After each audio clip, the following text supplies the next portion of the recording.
Yeah. Okay, let's get this intro going, baby.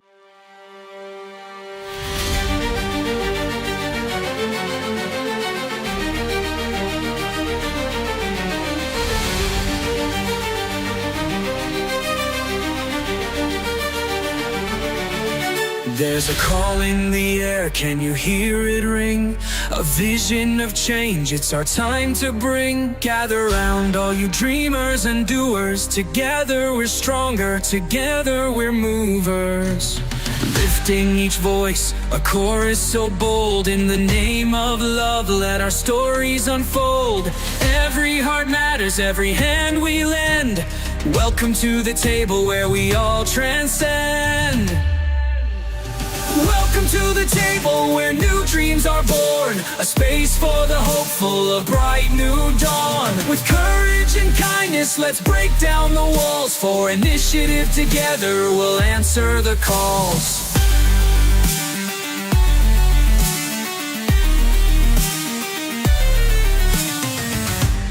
No more division, it's time to unite. Each story, each struggle, it's our shared light. From every corner, let's lift and embrace, creating a future with compassion and grace. So let's build the bridges, let's cross every line. In the heart of the struggle, the stars will align. The promise of progress with every hand we lend. Welcome to the table where we all transcend. To the table where new dreams are born. A space for the hopeful, a bright new dawn. With courage and kindness, let's break down the walls. For initiative, together we'll answer the calls. Welcome to the table where new dreams are born. A space for the hopeful, a bright new dawn. With courage and kindness, let's break down the walls. For initiative, together we'll answer the calls. Together we'll rise. Together we'll fight. Hand in hand we'll chase the light. In hand we'll chase the light. Championing change, let's write our own song. With faith in each other, we can't go wrong. Welcome to the table where new dreams are born. Space for the hopeful, a bright new dawn. With courage and kindness, let's break down the walls. For initiative, together we'll answer the call. So come join the circle, take your place here. With love as our guide, we'll shed every fear. Welcome to the table, the time is now. In unity we stand, let's take our bow.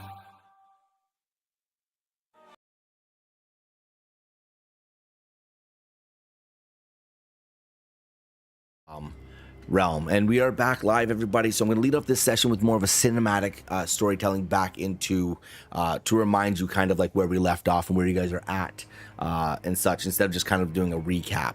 It's going to be more of a storytelling to you both, to kind of pick up where we left off, because at the end of the day, that's what we want to have happen. You guys want to immerse you into the situation that you found yourselves in. Anyways, welcome back, everybody.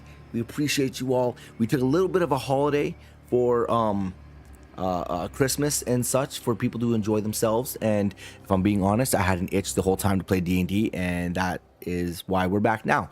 Yes, that's why we're back. Listen, D&D, man. how much did you guys miss D&D? Let's be honest, how much did you guys miss playing? Oh, so much. Oh, I was missing it.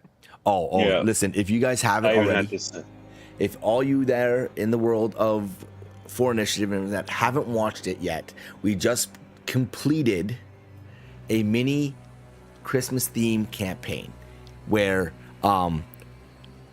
it got bad, guys. It got bad. It was good for me, bad for the players, and I am sticking with this players versus DM mentality because I'm enjoying it a little bit. Okay, I get to have fun too. I'm kidding. That's not how we're supposed to look at D&D. D&D is supposed to be a collaborative storytelling game. Well, that's what we're supposed to tell you, so we can loop you in, so I can torment you emotionally, your energy, all that Spiritually. kind of stuff. Spiritually, Yeah. like break you as a person. That's my goal.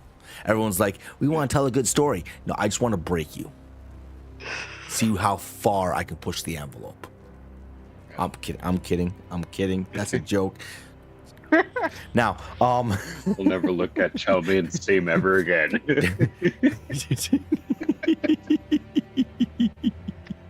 That's so bad, dude. That's so bad. What's wrong with you, man? I know. What the hell is wrong? Okay, so we're back, and we're back in the Shattered Vale this week. We were in Umberfell last session, and we're not going to recap that session simply because that's part of another world, and that would be inappropriate for me to talk about that world and this world because they are not connected. Just so everybody's aware. So we're gonna go ahead and dive right into this one. Hopefully you all are gonna enjoy it. I'm gonna enjoy it, and hopefully you guys are gonna enjoy it as well. It was some fun, and it's been what, 2 months, 3 months since we've been here? Oh, yeah. Fair At enough. least, yeah. What's the last thing you all remember? Just real quick 1-2 sentences, real quick. I remember the church and was getting curious about investigating that. I remember, big dinosaur outside, church, mural, passing out.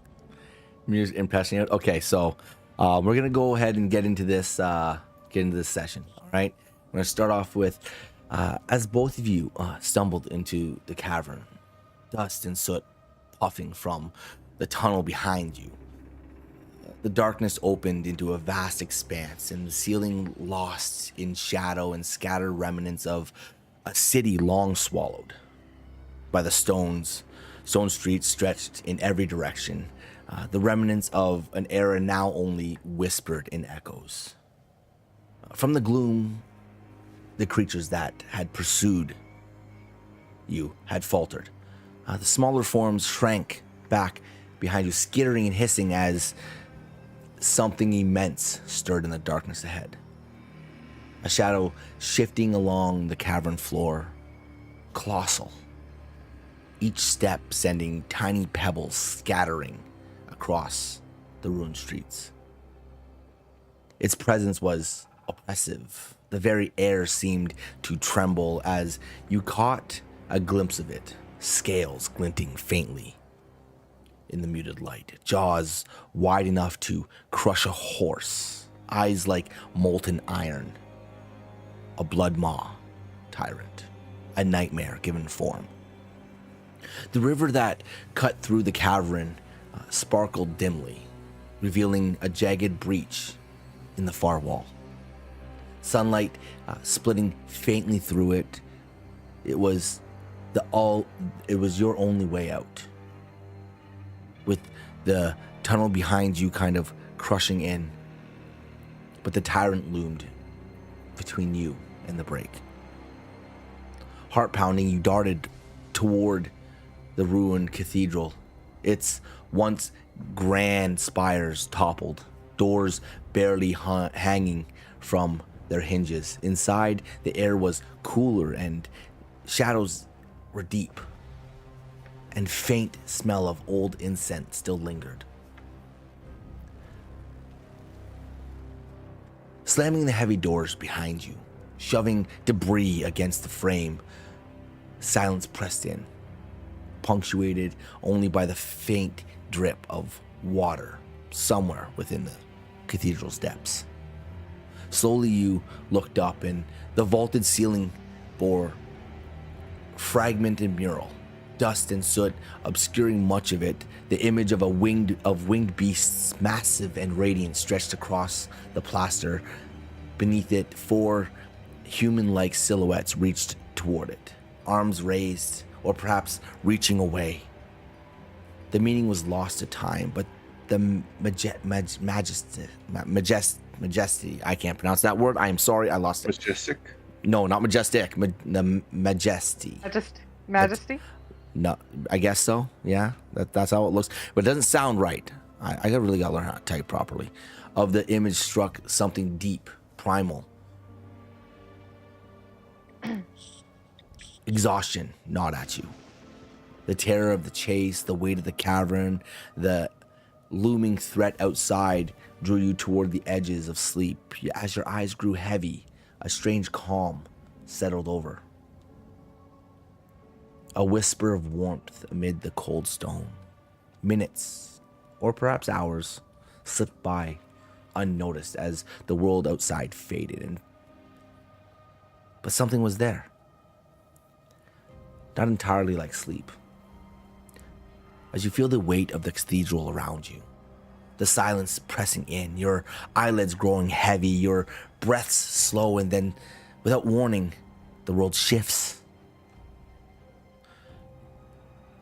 You see a thunderous crash shakes the ground. You look up and your heart sees from the sky blackened with storm clouds.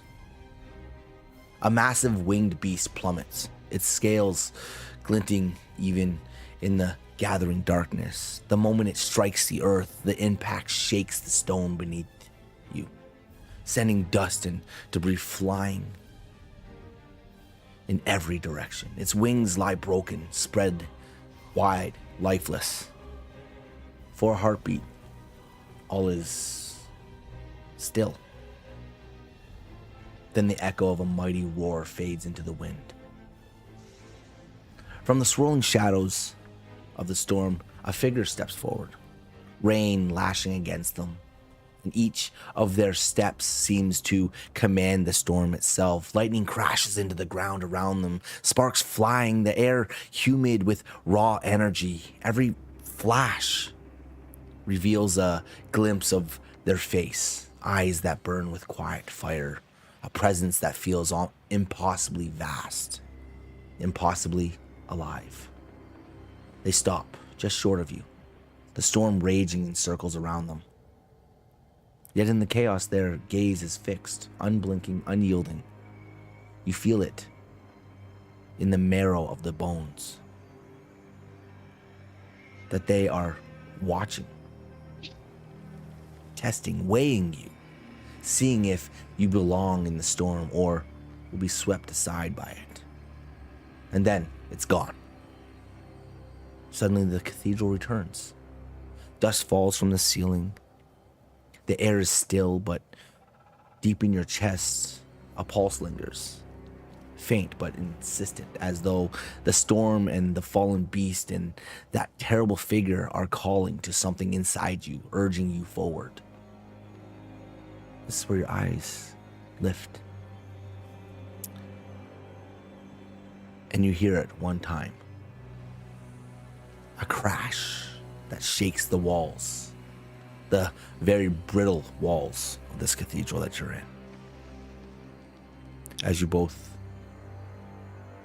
wake.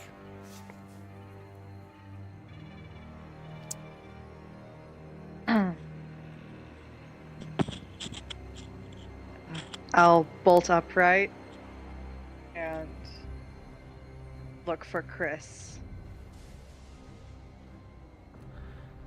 Chris? Still leaning against the altar. Yeah. You calling? Are you alright? I think so. Fall asleep? What happened? Yeah. What happened? Not sure. But I just closed my eyes for a second. I think. Yeah, that's what it felt like. I think I'm okay. Do I have any bites or anything on me? Do I see anything on him? No. You feel around, you pat your arms, you pat your upper chest. You feel mostly intact. You feel like nothing is removed. You feel like you've been just laying there. But as you are patting around, as you look at Chris, one of the things you do notice is there is a thin layer of dust resting on you. as if to tell you that you've been in that position for some time. Did you hit like a pile of dust or something? I only closed my eyes for a second. What? Why are you so dusty? I don't know. Chris, you noticed the same thing on Gita. You have it too. Oh, Oh, how long were we out for? Oh, better get so dusty. I have a feeling we were out for longer than a minute. Does the rest of the cathedral look the same? Yeah, there's no difference in the cathedral. The cathedral around you is pretty much the same. From what you could tell as you're sitting against this altar and you're looking about, you can see that the dust from the roof and that and around you is kind of like drifting down, but in a steady fall. It's not like it's just hanging in the air. It looks like it's steadily falling down. And one thing you are catching is the subtle vibrations through the ground as you're sitting there. So there is something that is causing this cascade of dust. I'm gonna pull out my great axe and look. There's no windows, right? Everything's boarded up, or? Okay, give me a perception. First roll at 26. Oh, so close. Oh, Almost a natural, almost a nat. That would have been so sick if it was. It's a dirty 20. It's a dirty 20. Okay, well, as you look around to try to take in more of this cathedral, much of it is the same as what you saw before. You see busted walls. The inner part of this chamber that you're in, which would be the main hall of the cathedral, where you see pews and you see the altar in front of you and all stuff, is pretty much intact for the most part, except for the roof. The roof has a few like patch holes in it, but as you look through the little pillars going out into it, a lot of the walls are kind of crumbled in on themselves. So wherever there would have been a remnants of a mirror, of a window, is kind of like collapsed in on itself a little bit. So where you would see these mirrors or these windows looking out into the area, they're kind of like shrunken in. You do see evidence of potential windows, but there's nothing you can see visibly through. But with that dirty 20, mind you, as you do look around, you are taking in a good chunk of your environment, and as the stillness of the cathedral like settles around you, something does catch your eye. At the far back of this hall, you do catch a door that is partially hidden some of the shadow, but it sits slightly ajar. And with that dirty 20, you could hear, other than the vibrations, other than the subtle shake of the cavern that you're in right now, you do hear the creaking of hinges, as if this door is like subtly moving every time one of those vibrations go off. FYI, you are here. This is where you are right now. Whoa. Okay. whoa. This is the cavern. This is where you entered. We're over here. Yeah. Sorry, over here. Right. This is the lake. That's the lake, the river that goes all the way through. This is the gap that you saw down at the end there.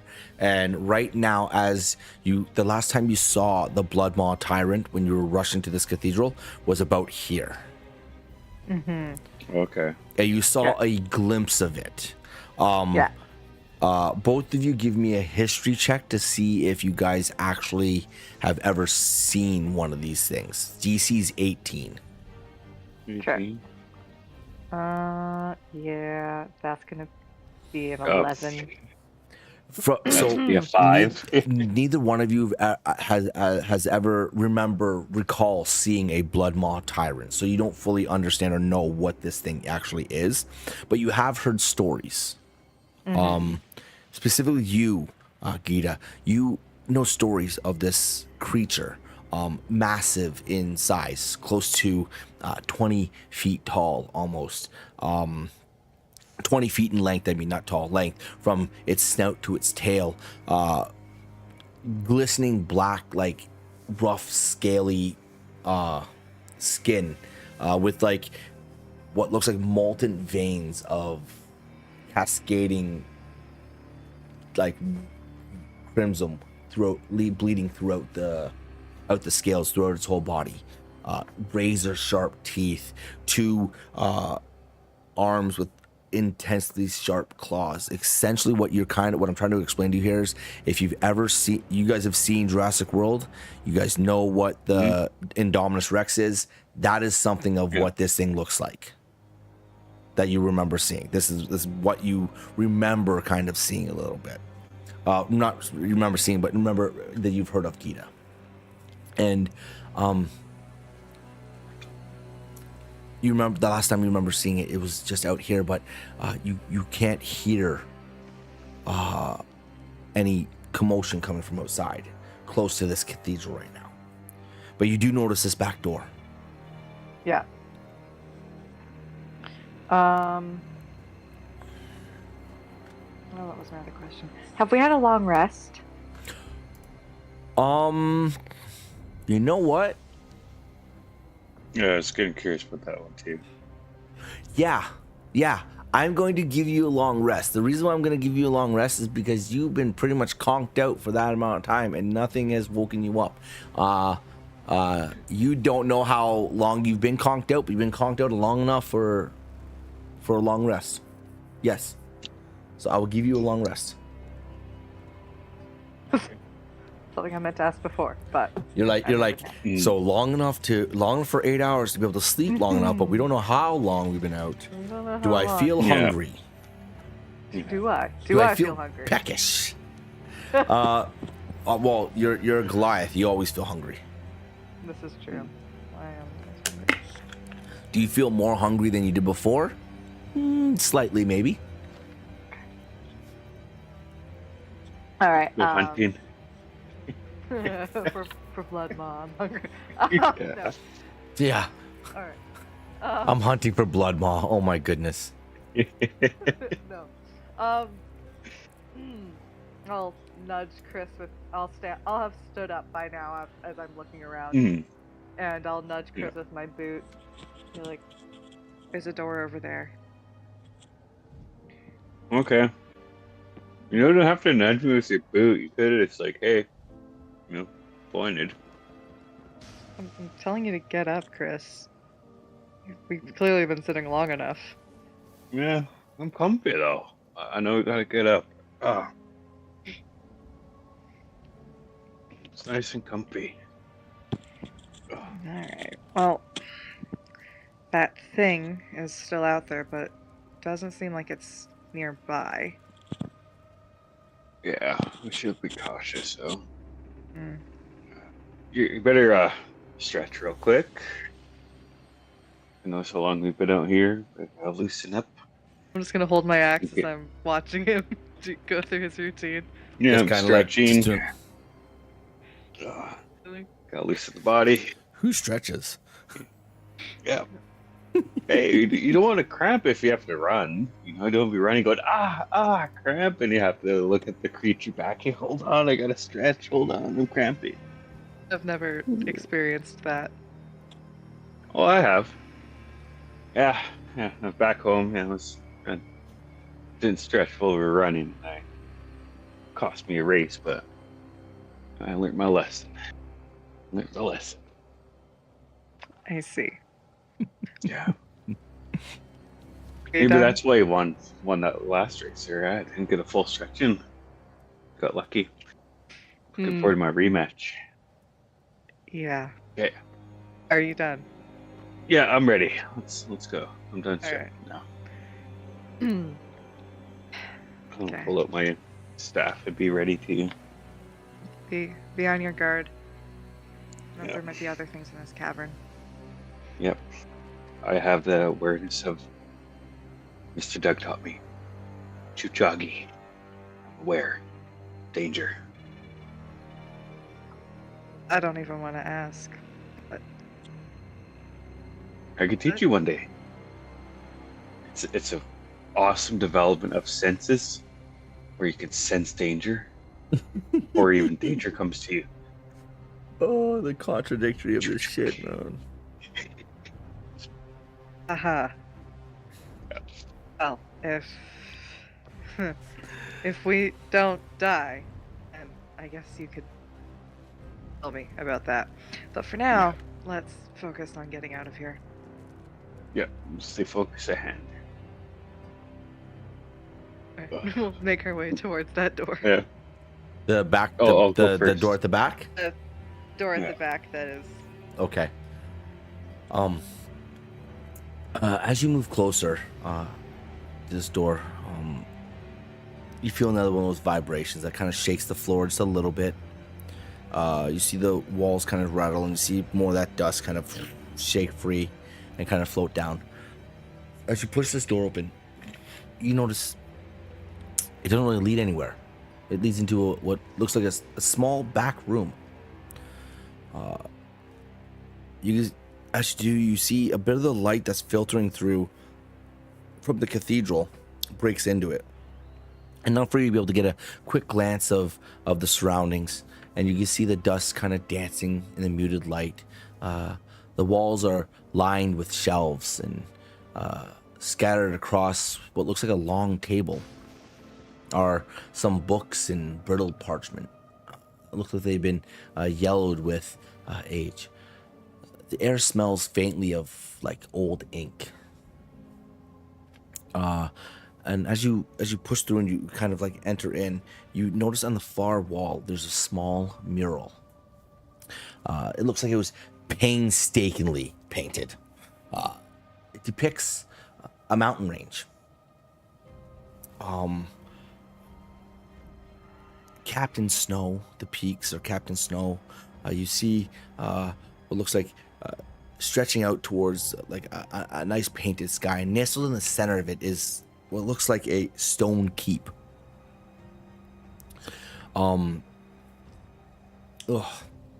Something's caught my throat. It looks like it's kind of like solitary and broken off from the world around it, as these peaks reach up into the sky, and this keep is just nestled in the middle of it. And it gives you the feeling as you're looking at it, you get a feeling that this is something that is old and maybe even long forgotten.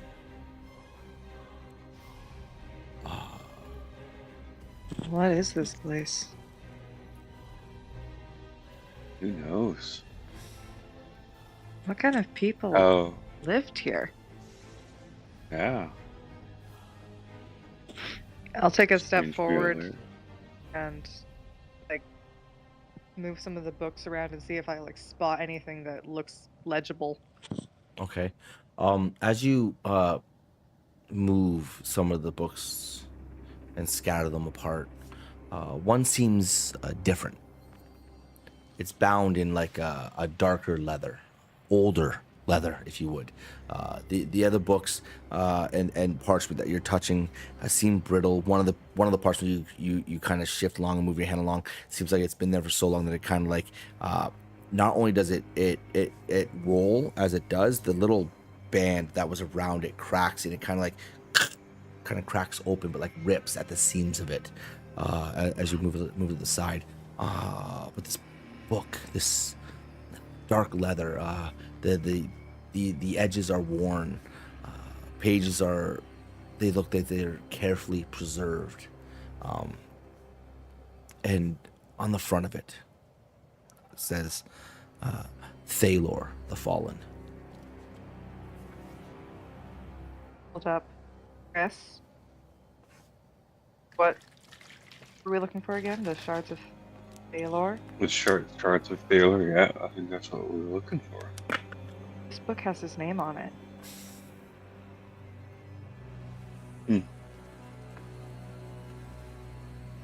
I'll carefully pick it up, scared that it'll crack like the others, and I'll open it. As you open this book, the pages look fairly well preserved. Like they are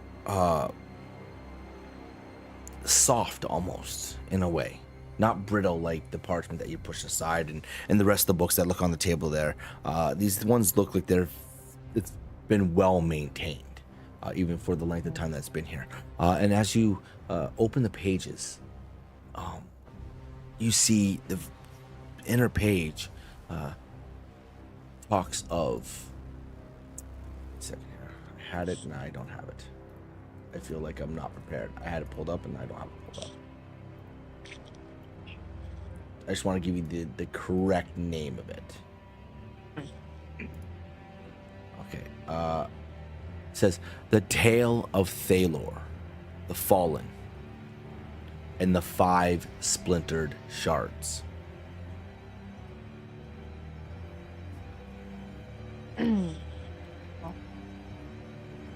And Chris, come take a look at this. I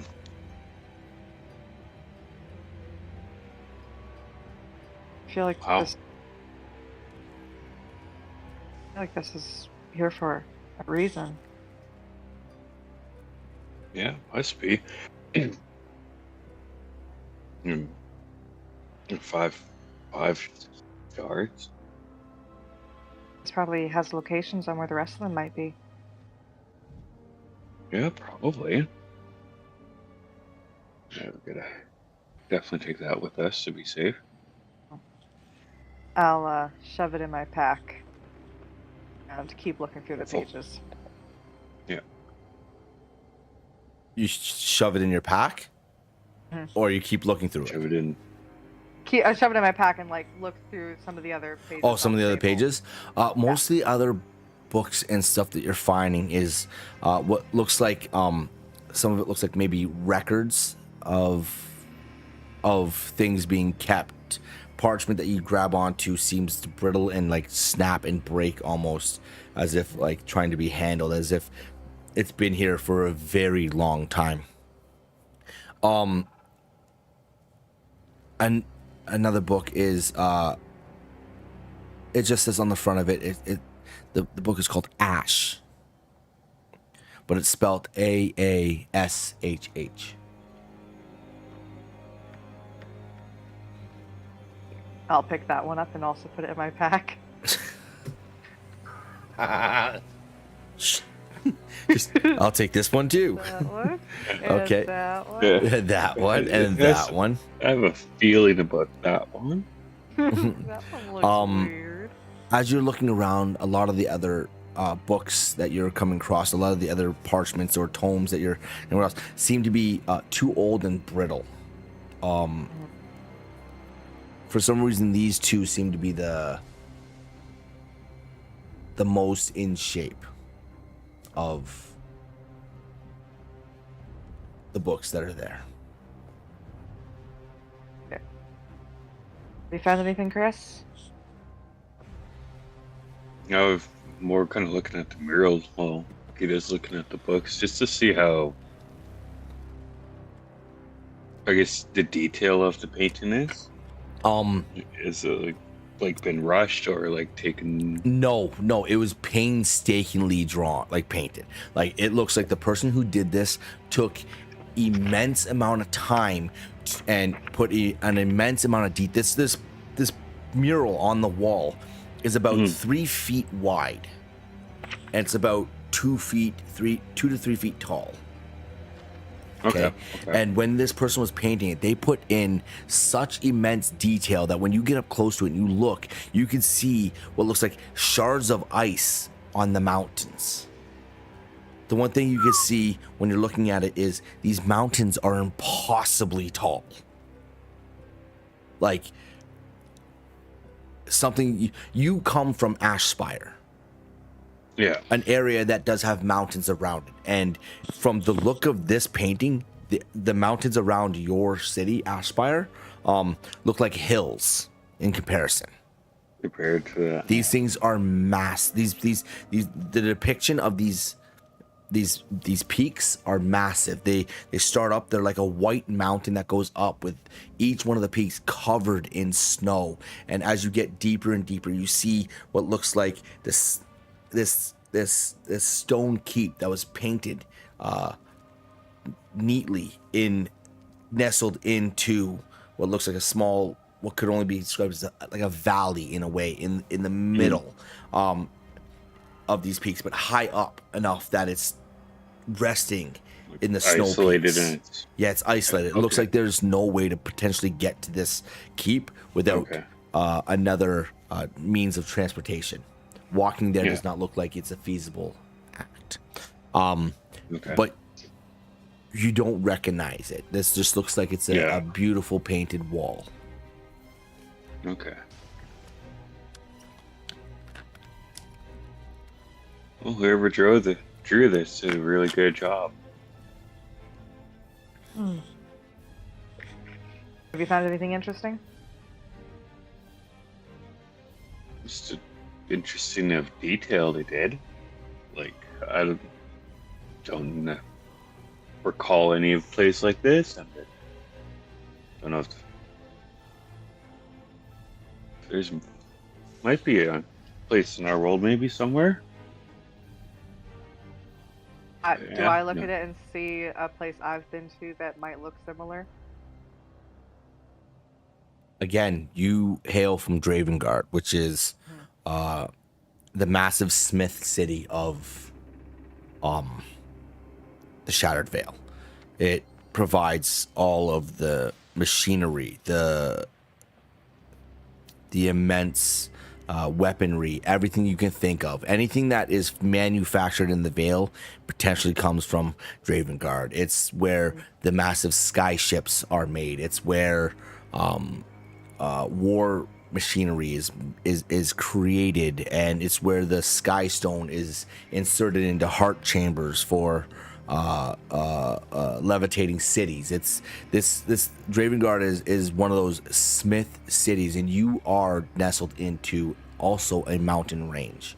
But again, these peaks, when you're looking at them, they seem impossibly tall, and they do not resemble anything. Even though you are there is another ridge, the Tempest Hollow, where the Tempest Hollow is where sky stone is harvested for materials for like the airships and stuff like that. Where that is, there's another mountain range that is just broken off, separate from yours, and those ones as well are very tall. They are white capped. They are very high in the sky, but they even seem to be dwarfed by the image that is painted on this wall. This mountain range doesn't look like it is one of the Vale, but you also haven't been everywhere in the Vale, so you couldn't name it. You couldn't place it, because there's always a possibility that somewhere exists here that you haven't seen. Oh, just glanced over. That's impressive. I think it's time we move on. Yeah. We gotta get out of here. Is there a tower in the cathedral, or has it crumbled? For the most part, most of this building, other than the main hall, is crumbled. If you would, the outer halls, the stone walls that go around it have all been kind of knocked over from just the decay of time, from what you could tell. But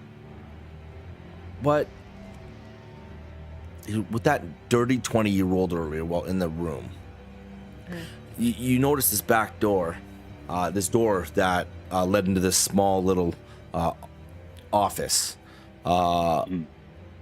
You did notice that there is ways to get to other areas of the cathedral than where you were in that main hall. Like you could pass through some of the archways out of the main hall into other spots, but you don't know from where you were sitting whether or not you would be able to make it other places. When you were running up to it, you did notice there was a peak. There was a taller section that went up higher than the roof of the cathedral. So there was an area in this place that does go up higher. But from your rushed attempt to get out of where you were, you couldn't really tell how tall it was or where exactly it was located. Okay. Hey, Chris. How do you feel about climbing? I don't mind it. What you thinking of? There was another level to this cathedral. I want to see if we can get a better view of the cavern. Okay. Just don't know quite where the entrance would be or how to get there. Yeah. I'm also kind of curious too if there's like a secret passageway or anything in here too that we could use. I've seen like the kind of people that might have something like that. Yeah. Is there anything in this room that would indicate another exit or anything? Give me an investigation.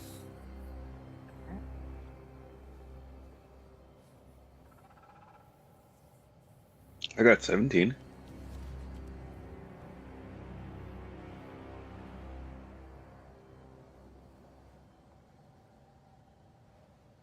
Oh, are you just rolling? I thought Gita was rolling as well. Be a 14. Okay. As you are looking around, and scattering through parts of this room, this very much resembles an office, as if it was like a high cleric or someone who was the head of the order of this cathedral would spend their days researching or chronicling or anything like that. That's what a lot of these books and all the stuff that you're coming across kind of give you that thought. Okay. But as you're looking around, you notice that there aren't really any entrances or things that you come across right now. There's no I assume you're checking all the shelvings and everything like that, and sweeping your hand along. Pulling books. Most of that kind of just comes out on its own and hits the ground. You don't really pick up that there might be a secret entrance in here leading somewhere. Well, it was worth a shot. At the ceiling, don't see anything up there. No, the ceiling in this room is with it being feels like it's only about, probably I would say, given a 10, maybe 11 feet high. Okay. Right. And as you are, it definitely, it's flat, so it feels like there might be a level above it. There feels like there could be something on top of it, but from where you could tell right now, there's no real, like, there's nothing above it in this room anyways. Little answer. Also, all right, let's I'll get go out of start here. make my way to the main room we were in and try to figure out a way to climb up something so we get a direction we need to go. Right as you also see if the coast is clear. Right as you emerge from that door and you walk through into the main hall of the cathedral,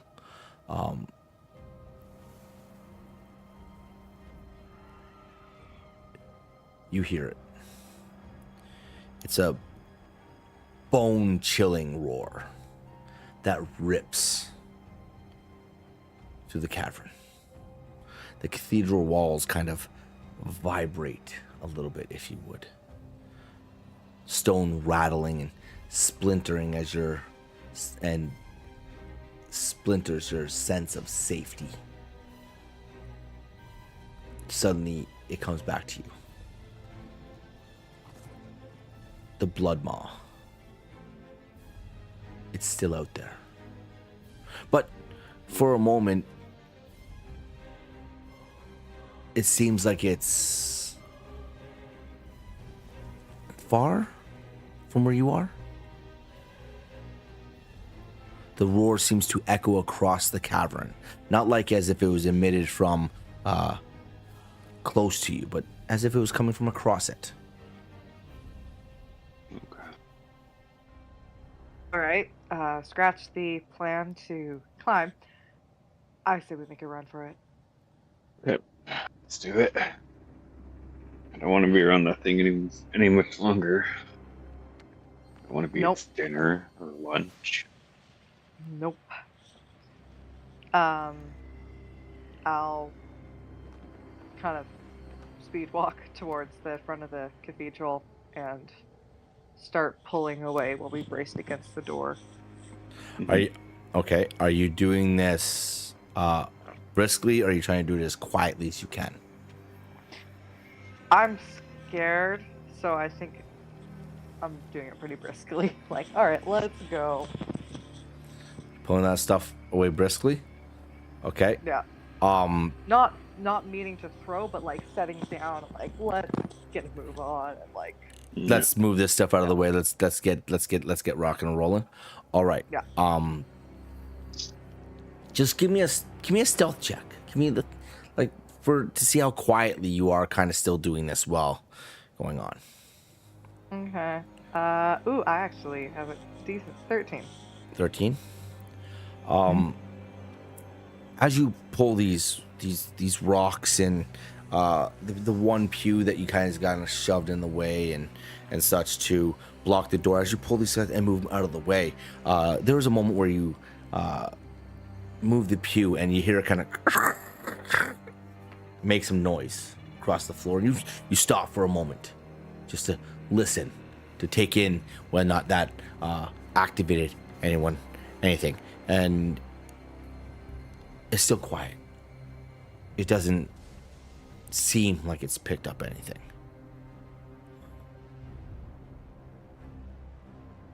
So you continue, and you finally get all the debris backed away from the door. All right. I'll slowly open the door and look out very carefully. Okay. From what you can see, because you're right here. Mm-hmm. Okay? You're right there, looking at the door. From where you are right now, it looks clear. Ahead of you, if you're looking ahead to see where that crack in the wall is, it's about 200 feet away. Hey. All right. I'll Pull look. the same kind of low gate looking out to you. Coast clear? From what you guys can see Whatever. right now, it looks clear. Hold on, I gotta give you access to your characters. From what I can see, From looks pretty clear. Well, that's a good sign. All right. How fast can you run again, Chris? I mean, not that you're slow, but you're not as fast as me. Yeah, I got short little legs compared to you, but I'll do my best to keep up. I'll do the best I can. I have the Chuchagi senses with me today. Feel it. Rested. Ready to go. All right. That's great, Chris. Yeah. All right. I'm going to just brandish my hand axe, pull my great axe away, and just have my hand axe, and step out of the door and do one final sweep. Do I see anything? so outside the door. It's like right here, where you guys are, kind of thing. Like, why can't I? Yeah. It's annoying the crap out of me. As you step out, and you both kind of emerge from. Are you both stepping out or just one? Yeah, I'm falling right behind. As with you my emerge staff from ready. this door and you take one step around, you hear this like not a growl, but like a ticking, like loud though, like deep. And you see it back here. This beast. Where is it? I don't think I saw. Oh, you haven't. You might have to refresh. Okay. Refresh. Do you see it, Ruben? Chris? It was like I'm just refreshing it too. Okay. How's it going, Robin? How you doing?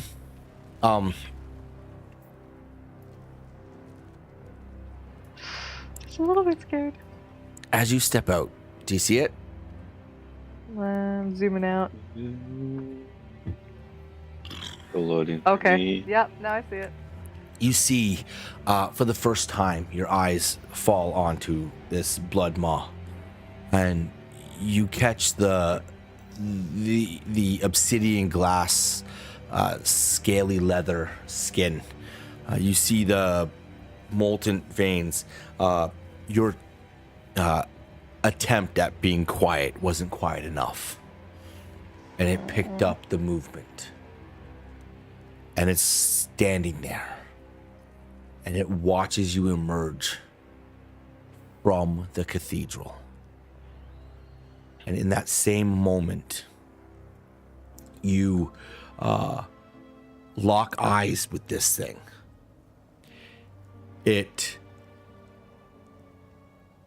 breaks its hands down, leans forward, and just opens its jaws. And as it does, the immense size of this thing's mouth looks like it could crush a horse.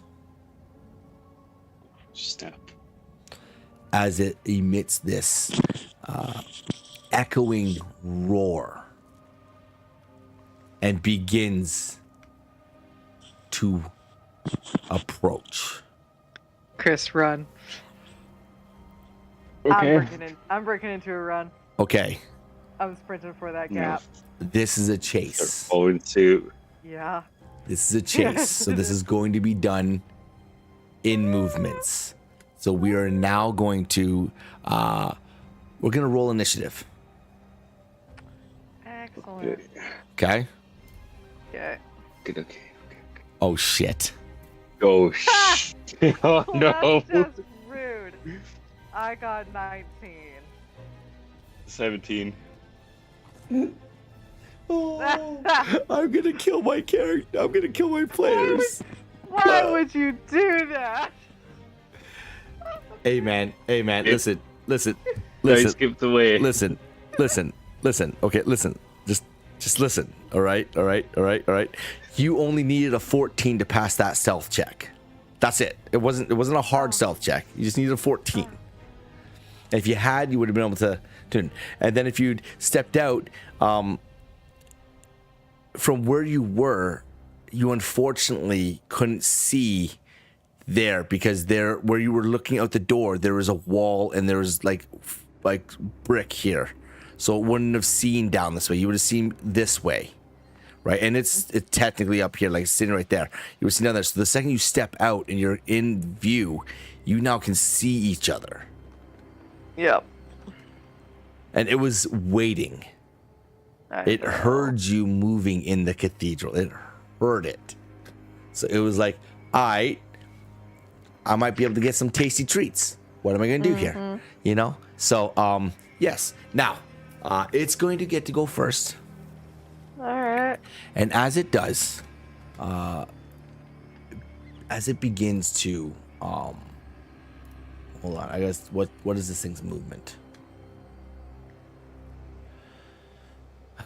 Where's the blood maw tyrant? There it is.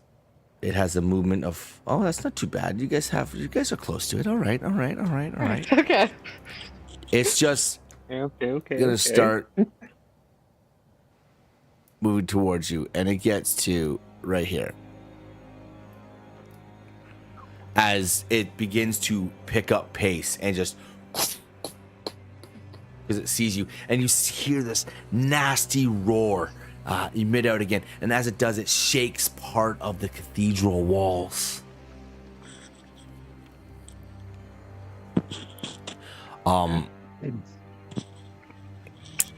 Okay. What are you guys doing? All right. Well, I'm running. Even I told Chris to run. I'm like, if you don't run, I'm running. So, you said 200 feet, but I can make it in my distance. So are we doing that or? So here. So first of all, I did 40 feet because it dashed. So consider your movement cut in half while trying to get to this thing. So if you want to move the 40 feet, because you got 40 feet of movement, right? Gita? I have 35. 35? So cut that in half. Yeah, so if you want to remove your full movement, you have to use a dash to get there. For right now, because I can't really make this any small. I can make the thing smaller, but then I have to like make the range a lot bigger and do a whole lot of fanatical. So instead of switching everything around, it is about 200 feet there, right? So if we just play this as, oh, that's not what I wanted to do. What am I doing? Delete that. Right, so if you're there, it's about 50 feet there. So we'll just play it by that. So you can move 35, but that would be using your dash. That would be using your dash. You'd have to. Right? Yeah. Now. All right. The same for me to be like 40. So like 40 would be my like that dash action there. Okay. Yeah, okay. So you guys are using your dash action. So as you're running, I would like you both to give me perception checks. The DC is 13.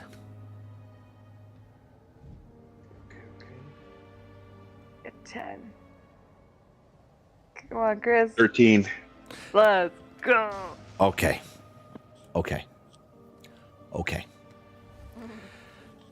So, Gita, you're not going to be able to move that far. So you might want to back up a little bit. All right. As you are both running, Chris, you ran, you passed Chris. So you make it the 40 feet, wherever you need to be. Like you're right there. Gita, as you're running, Chris gets ahead of you by a little bit, making this feel like it's another race that you're not winning at this moment. And as you do, your eyes stop looking at the ground and you see Chris kind of like getting past you a little bit there. And as you do that, you misstep, and as you do, you catch a vine of some sort that's growing through the ground, and it hooks on your foot and it takes you down at about the 20-foot mark, and you hit the ground.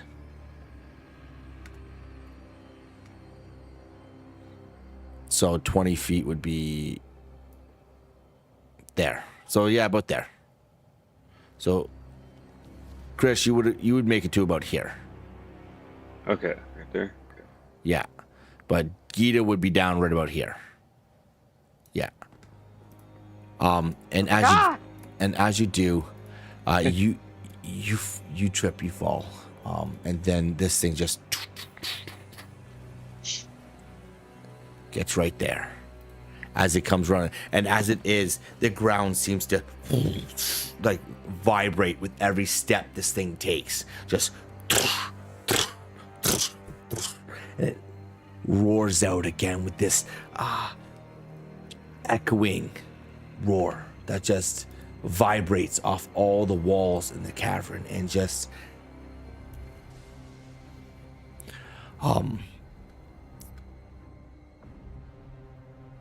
okay, Chris, you get to this crack in the wall.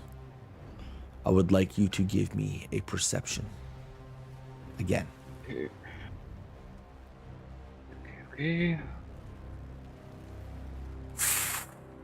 Oh, that's gonna be 5. Almost. Okay, 5. You get to the crack in the wall, and as you do, you notice that you have to step into the river. And as you do, you step into the river, and it looks like it goes up into the wall a little bit. But as you start to climb up this water here, and you start to climb up into the crack, in the frantic speed, in the franticness of the situation, you climb up, but you misstep and your foot slips on what would be a slip, like a soaked Mossy stone, kind of rock. a mossy rock. And as you do, you tumble backwards and you land right there. Actually, you know what? Hold on. You slip. Give me an acrobatics DC 16 to see if you stop. You don't fall down. 18. Nice. So as your foot slips and gives way and you're about to start falling down, you manage to reach up and grab onto a ledge, a rock of some sort that is kind of stable, that holds you in place, and you kind of like hit the ground in the waterfall that's coming down a little bit and kind of like face plant.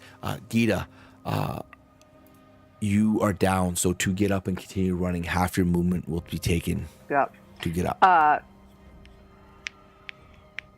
Yeah, so I fell, Chris ran forward, I shouted, and then I see that the thing is like catching up.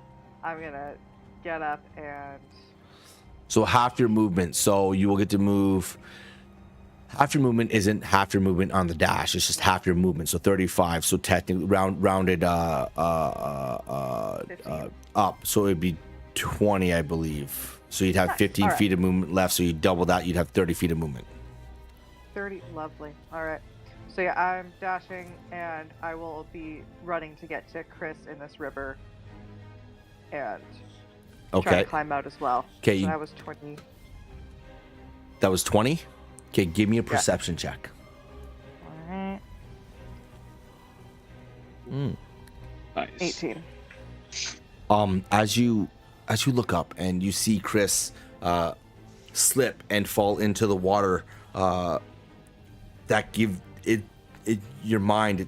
You know what? You tell me, what does this look like as you see Chris slip and fall into the water and hit and grab onto that rock? How do you respond to seeing that? Immediately look at the ground and like brace my knees and be prepared for the slipperiness and use footholds in the slippery river stones as I'm making my way. Okay. And as you do, you manage to find not all the perfect spots to step, but enough of them that you are able to gain your momentum up into this area, and you are able to get up right beside Chris. And as you do, this thing again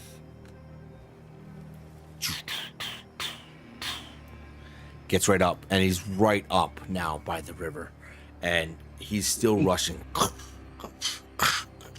He's moments from you. And as this thing gets closer, do you guys look back and look at this thing?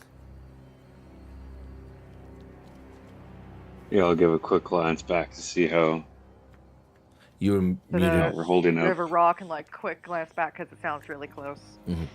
As you'd like to take a quick glance back to look at, see what is approaching you, you see this thing, and this thing is, by all accounts, massive. It looks like if it was to reach out and grab you with one of its claws, it could wrap it around your body. One of its talons on its hands looks like it's the size of your forearm. That if this thing was to get a hold of you, the immediate feeling you get is you would no longer exist. You would be blood maw poop. That's the feeling you get. Big number. But as you twos. do, I would like you both to give me perception. Okay. 12 for me. 5 for me. Damn low numbers. As you know what, I'll give you advantage, actually. Okay. Yeah, I'll give you advantage.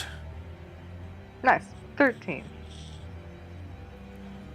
6.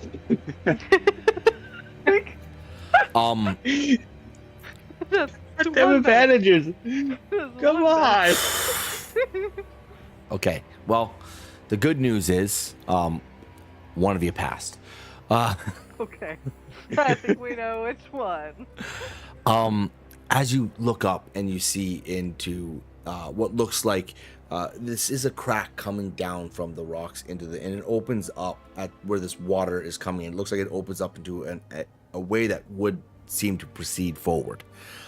There are vines and leafy growth kind of like hanging over it all, but through the little vines and leafy growth, you can see what looks like an exit, almost like a small tight tunnel, if you would, that leads to somewhere, because this water is coming from somewhere.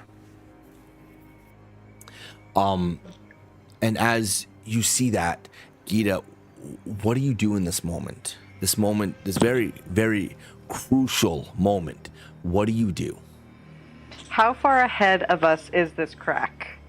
It's probably like your movement going up this waterfall, which is considered difficult terrain for the rest of the time. So, but you are within range of this.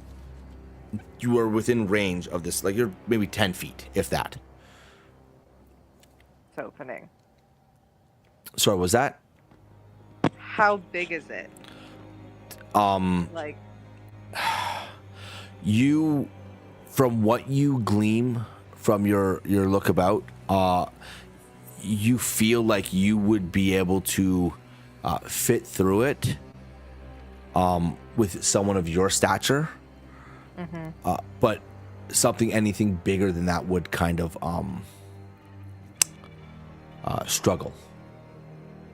And you're a little unsure whether or not you'll be able to fit through without being without it like being a little bit tight. Oh, that's not good. Okay. And that thing is like catching up to us.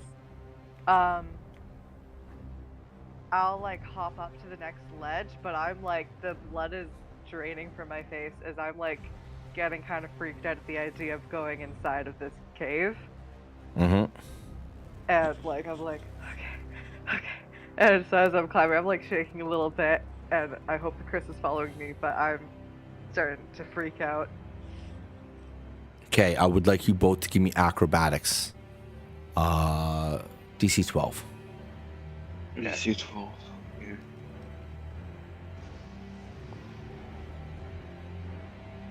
Yeah. Hey, another dirty 20. No, Chris! No! You're supposed to be the strong one in this moment. Clearly not. First not one of the night, Chris. Yeah, of course it's for me. I cannot escape these damn ones. God damn it. Just walk on screen. That's it. I'm dead. See you guys. Okay. This is okay. Hold on. How do you not have advantage on acrobatics as a monk? You don't have advantage on acrobatics. That is nuts. What happened there, Chris? I think it's probably the subclass I picked. The Chuchagi subclass. Yeah, I picked the Warrior of Shadows because it sounded interesting to me. Sounded like, cool. Yeah. I lost my advantage on acro.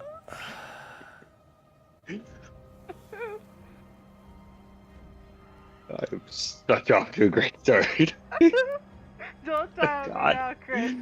Okay, I'm just looking at your thing real quick to see if there's something that like helps here. Oh no. If there's not, then this might be a new part of Gita's backstory. Yeah.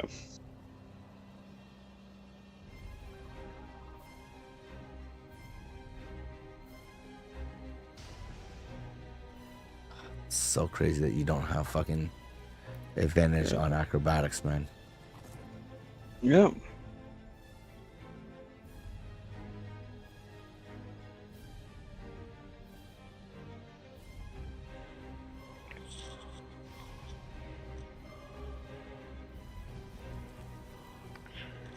The music's just making it more intense I right now, know. too. Like, goddamn. You don't have Lots of armor good- on, do you? No, that's good. Yeah, you don't. Do you have armor on?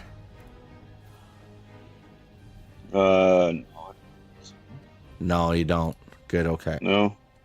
Okay.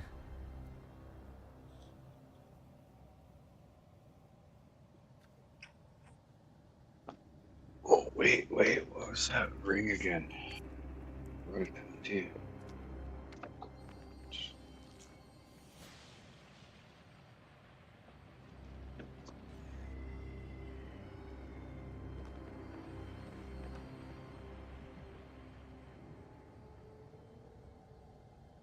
Oh boy. Okay. All right. Here's what we're gonna do. This is gonna be fun. This is how this is gonna have to Okay. go. Be ready for it. All right. Be ready for I'm it. excited. I'm a little nervous. Ready? Remember, you have the ability to, Chris. You have the ability to dash with your focal points. I use Step of the Wind. Remember that Step of the Wind that Ken was always using? Yeah. Right. So Yeah. pay attention to your things. Unarmed movement, uncanny metabolism. Just remember that stuff, okay? Because this stuff it Yeah. helps you. This is you're a monk. This is what helps you. So you just got to pay attention to that stuff, okay? Listen, Robin. I'm not trying to kill them. He rolled a natural 1, okay? So I'm trying to figure out how not to kill him right now. All right? I'm sorry, but that's just what needs to happen. Yeah. Okay. Goddamn. Um, Oh, yeah. He's a monk, so he is pretty fucking fast. Yeah. Theoretically. Theoretically, yeah. We got Step of the Wind. That's a bonus. How big are you? How tall are you? Probably like.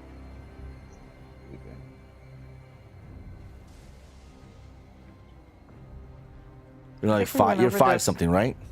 You were like Yeah, 5'6" 5 something, or yeah. something. You were 5'6" or something. 5'7". Okay. Okay. Listen up. Here's how it's 6 gonna go. feet tall. Two 6 feet things. tall. Two things are gonna happen. Okay. Two things are gonna happen. One is All right, I'm ready. in this moment, Gita, you find a bridgeway through this tunnel. You see on the other side a bit of light filtering through. It's a crawl, right? But there is a light at the end of this tunnel, for all intents and purposes. And from where you are right now, you are in a pretty tight squeeze between the rocks as it is. It is a little more open, but you do see this. You rolled what? You rolled pretty high for perception. 320. Yes, you did dirty 20. At the same moment when you're looking through and you're trying to don't go towards the light, you're looking through and you see that light. You also notice out of your peripheral, Chris, as he also attempts to push his way forward towards you. He unfortunately missteps with his footing and hits a second rock. This one, he doesn't have the ability to reach out and grab anything, but I'm going to give you a chance here. Okay, you a chance. It's going to be athletics, and it's going to be a DC 18 because technically you're ahead of him. Okay.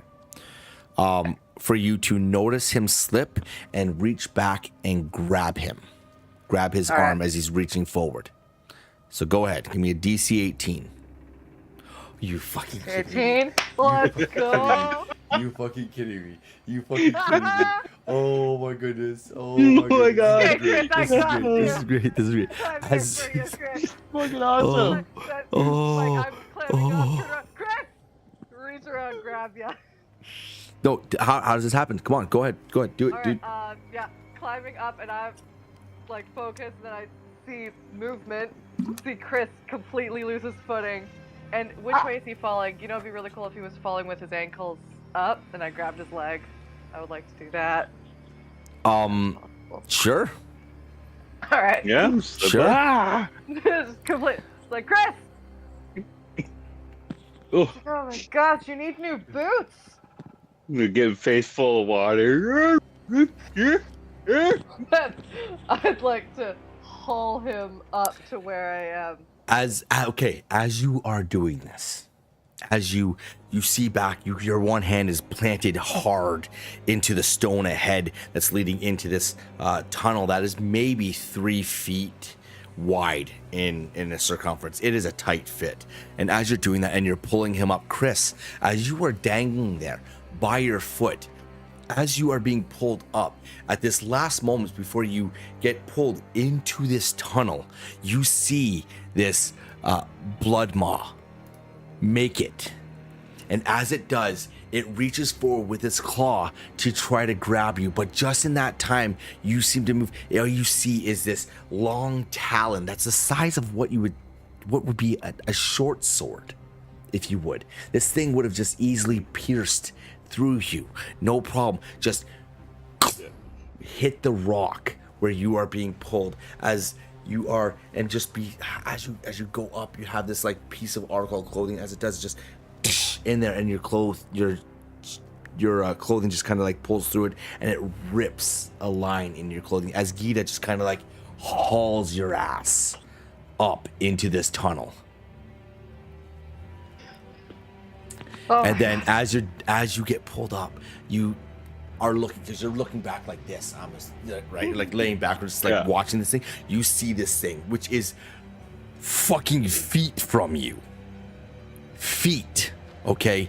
The teeth are feet from you. This thing almost had you in its grasp and almost had you for lunch. This would have been your second character that died in as many weeks, okay? Yes, I said that right. His second character that has died in as many weeks.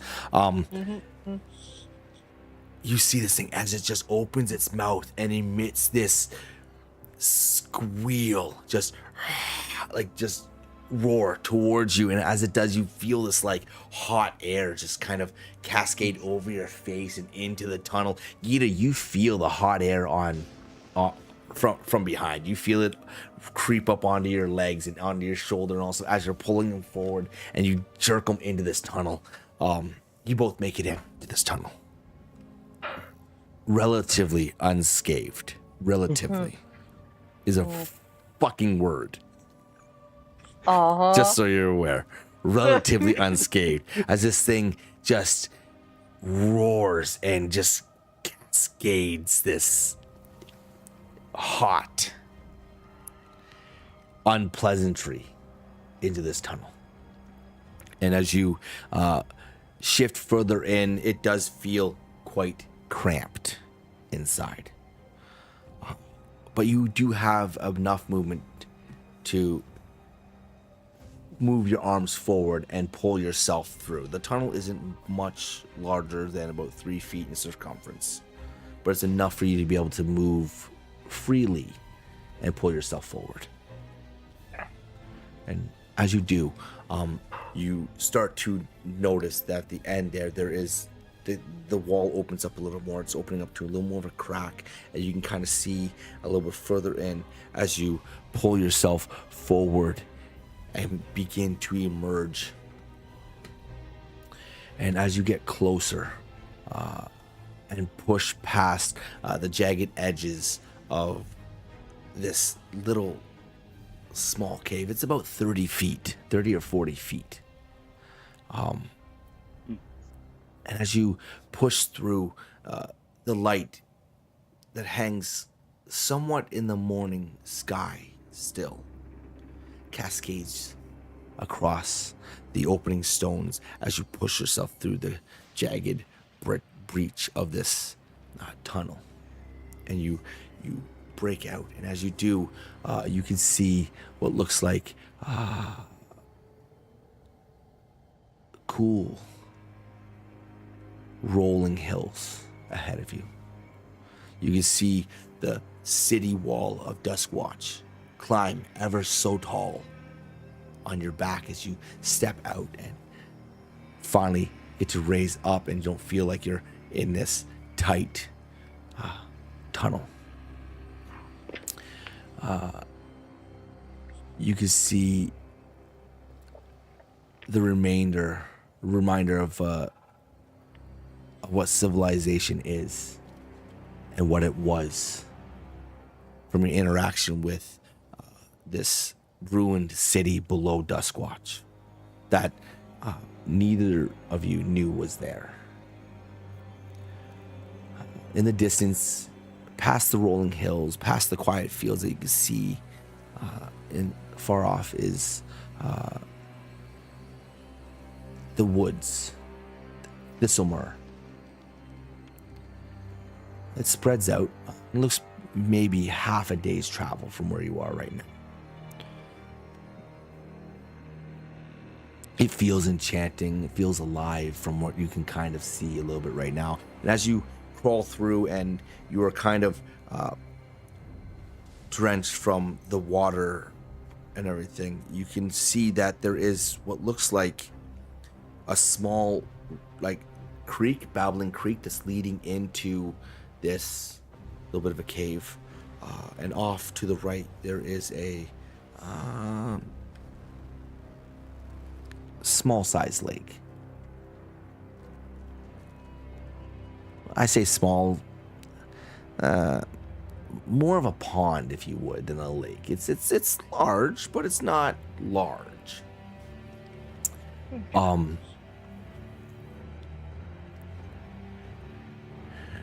Your eyes, as you're looking around, the one thing you do catch is Vigil's End. It's still above the city. It's resting in its harbor.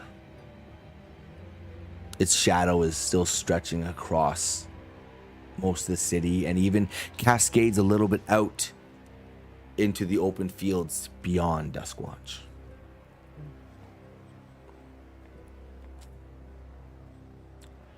The air outside here carries faint sounds of the city within, as if you could hear what sounds like the clangor of hammers, a dog barking, the murmur of voices that have been carried on the wind, as the city walls above you are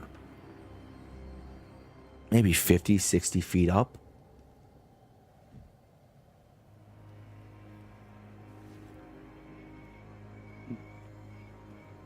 It feels heavy out here, though. Maybe it's just what you've been through, but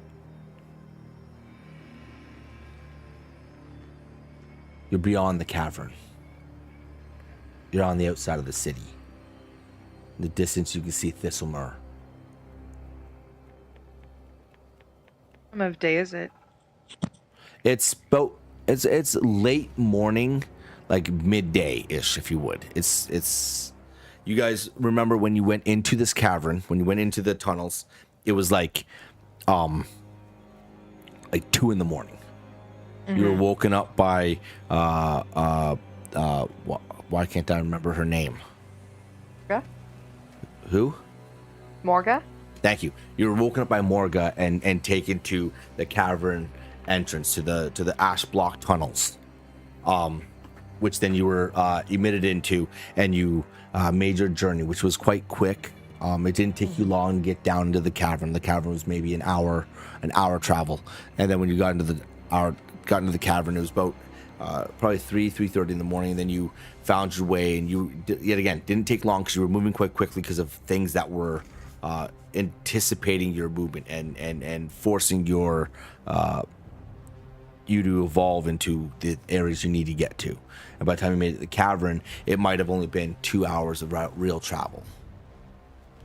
And then the by the cathedral, then like by the time that you passed out, so it was like from what you gather right now, it feels like late morning, early afternoon, but you don't know what day. Yeah. And there's like no indicator. Mm-hmm. Okay. Like collapsed on the ground, catching my breath. Well, I suppose we should make our way to Thistlemere.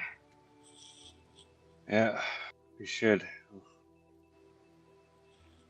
that was close. That Crap.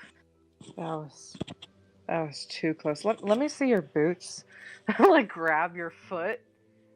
Ah, I fall on the ground. Ah. How hard do you grab his foot? Like, like in my mind, it's gentle. It's like just a picking up of his foot. But if he wasn't prepared, then it might be a little rough. Like just lift up your foot. All right. All right. It's like, okay, like what kind of boots do you have? Like, are they like for hiking or are they like slick bottom leather? I think they're leather. I don't know. Mr. Doug gave them to me. He How wanted. This must be why you're so slow. Like, why are you like slipping all the time? I'll grab out my hand axe and start like slashing it gently and like making Scarring it up? in the leather for him and like roughing it up for him. All right. Okay, hold on. First of all, what kind of boots are these? That's what I'm asking. Are they your basic leather, like your basic leather boots that you would get from like any cobbler, like, or are they like a Yeah. cloth boot that goes that's tied around your foot that has like a leather sole? I'd probably say the second one. All right. I asked you what kind of boots Gita- you had. Okay, Gita, I need you to give me a what would this be? What would this be? How would that be? What would you do in this scenario? I'd probably say it's like a sleight of hand or something. Yeah. Give me a sleight of hand, please. Well, yeah, DC my is hand ain't 14 to not cut through the bottom of his boot. bad. Sleight of hand is +3. All right, that's a 15. All right, you're able to do this well enough that you don't. Would it be insight? No, I don't think it'd be insight because she's doing it. She's not. Yeah. She's not taking the moment to like look at it to see No. if she can do it. She's just doing it. So I'm it'd more doing so it. be Like, like this is how the first time controlled I've done it. I'm just her actions are. So more of a sleight of hand to be able to control the actions. But you do manage to make score marks in the bottom of his boots to give him a little more grip, I guess. Mm-hmm. Yeah, or dex, which is sleight of hand. Sleight of hand is dex. Yeah. Yeah. So yeah, you do manage to do score marks in the bottom of his boots. My axe away. Pat the bottom of his feet. There you go. Those should do you better. Stand up and start like moving it back and forth. Oh, that is better. Yeah. Super fast now. Super fast We'll see now. about that. We'll see about that. I got that running speed. Yeah, I got fast shoes. Fast shoes. Okay, I'll so light them on fire so you know I'm fast. Yeah, I'll stand up and like wipe off the water and like squeeze my hair out. Like, all right. Ooh, I would like to quickly check my pack to make sure the books are okay.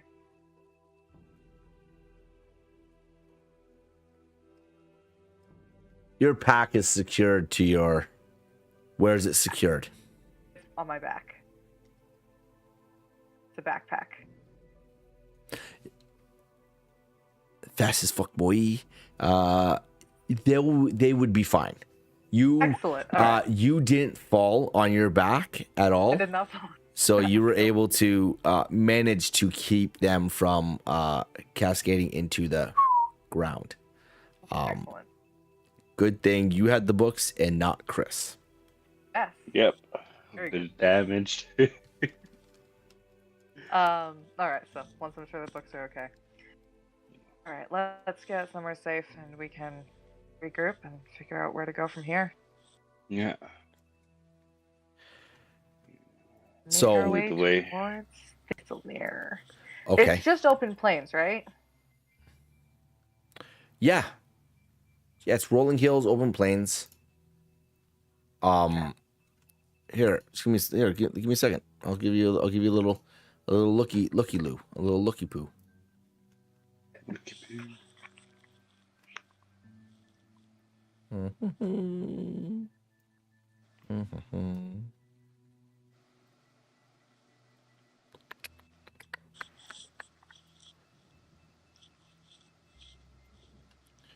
Okay, let's just that. Let's do this.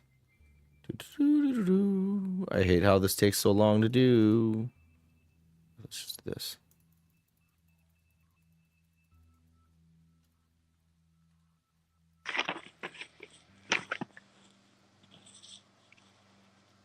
That was just -3. That would have been pretty ironic to have a character just get eaten again within a Yeah, 2 weeks span. That would Yeah. have been. um, And my character has to watch again. again.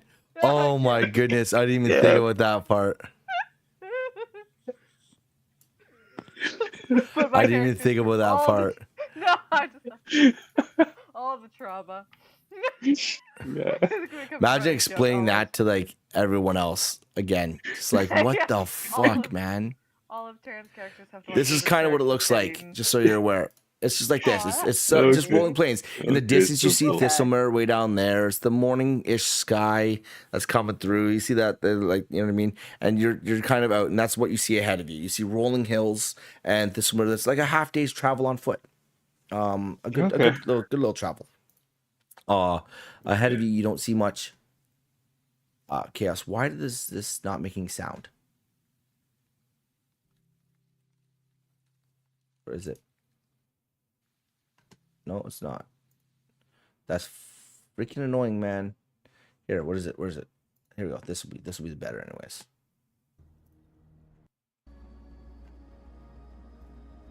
There we go. As you see Thistlemere and you begin to walk, you can hear the echoing engines of Vigil's End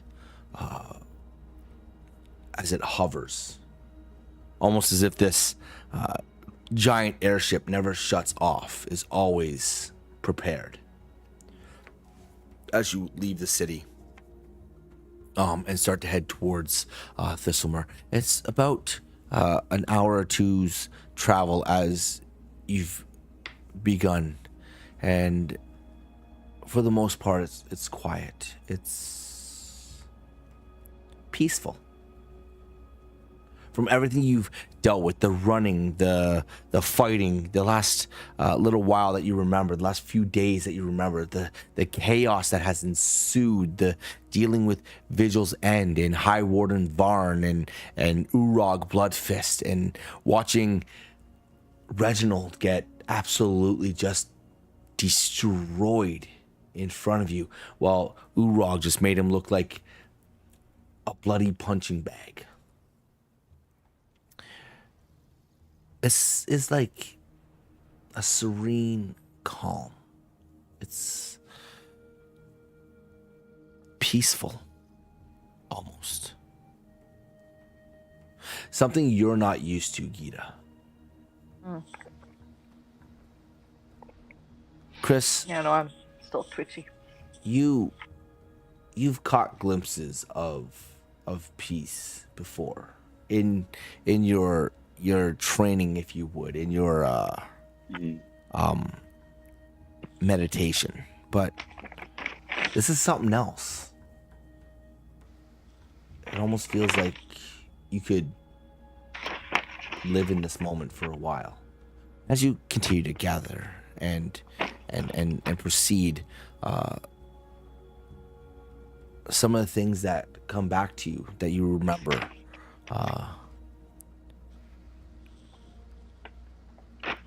you remember Finnick talking to you about the shards of Thalor. You remember the bits of information as you have time to reflect and comb through everything of what he was trying to glean and inform you of the purpose of these shards, and how there's a gate that needs to be opened, and the way to defeat the Solvin Ring. That the Verdant Reclaim is looking to a greater power to take back the Shattered Veil.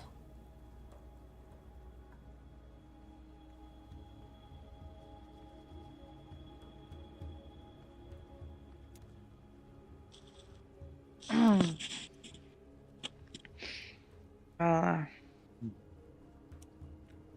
suppose you have any idea what one of these shards might look like? Do I know anything of that? Would you know I've anything of ever that? seen.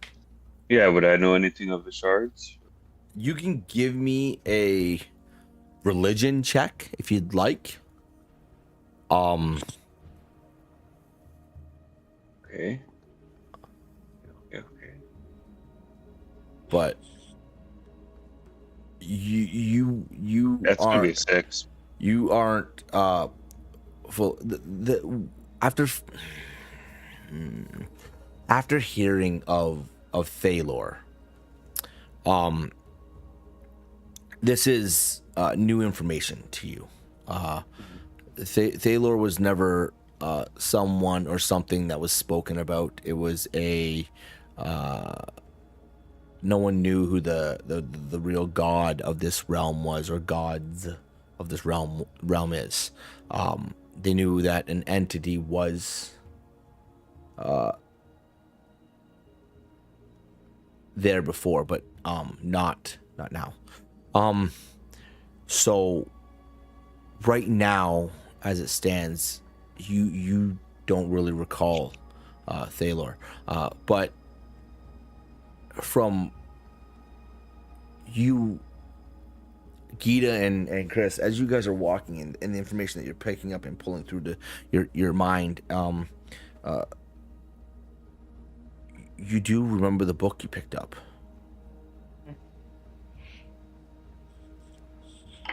I'll ask that question, and while Chris is thinking, I'll reach into my pack and pull out the book.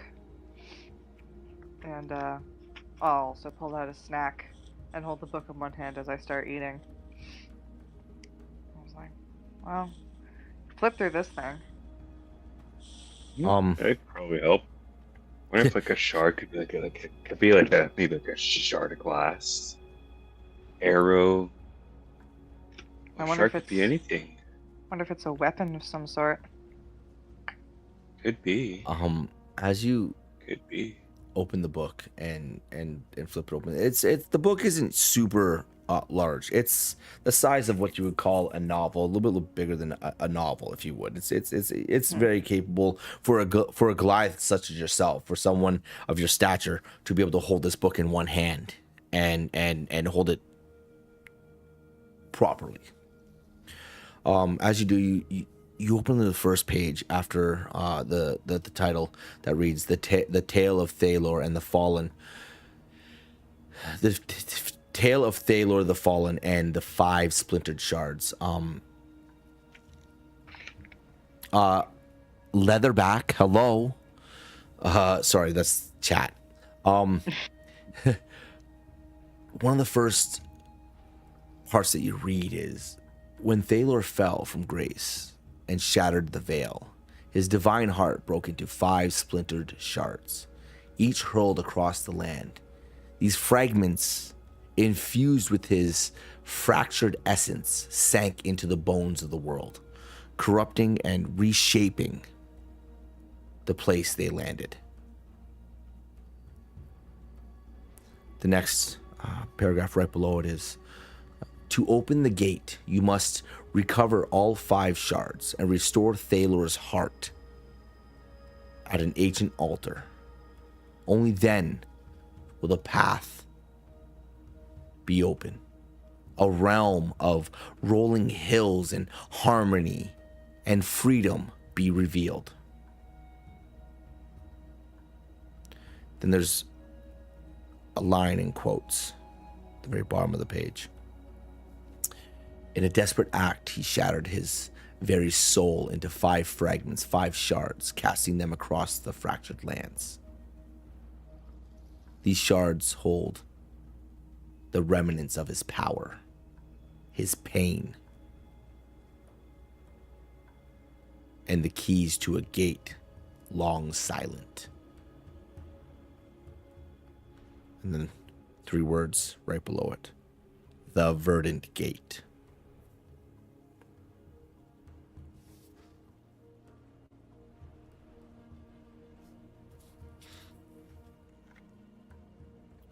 As you flip the page and you continue to go ahead. You want no? Go ahead. No, like wave my fruit like up in the air. Say, well, it seems to me that this Thaler guy broke into these pieces and messed up wherever he landed. So I think we need to be looking for pretty messed up places. Although from what I've heard about Thistlemere, it's not that messed up. But I don't know. And then we have to put him back together to open the gate. Whatever this gate thing is. Something, yeah. Finnick mentioned that thing. No. Okay, that's. It's It's gonna be a journey for 5 pieces. Indeed. I wonder why are we trying to put this guy back together again? Like, what if he broke apart in the first place? Why are we putting him back together? That's a good question. Why? And this other world, harmony. I don't think any place exists that's a harmonious place. No. That's like myth. That's fantasy right there. Yeah, that sounds like a book. Right? Harmony. Yeah. Well, maybe we could write a book about harmony in our own way. Yeah. I guessed. Flip to the next page. Take another bite. The next page reads, "The 5 splintered shards of Thalor," and you see 5 different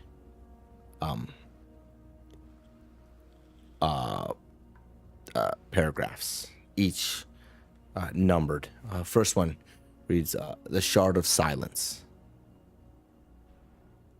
echo of the wordless tide." Right below it says location, Daggerwind Isles, where the wind howls yet no voice is heard, and the waves are cursed to be still. Here lies the shard of silence, beneath the isle's cliff, in the drowned sanctuary called the Cradle of Silence. This shard hums softly, calling only to those who can bear the deafening echo of silence itself.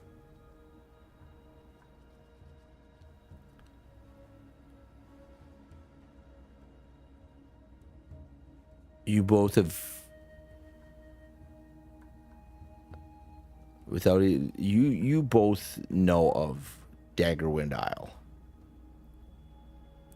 You know if it's a place that the stories have always told of it being cursed. People didn't travel there willingly.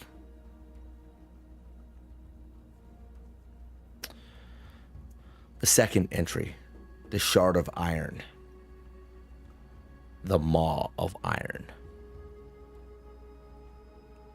Location, Iron Crest Range, fortress of the Grukazal.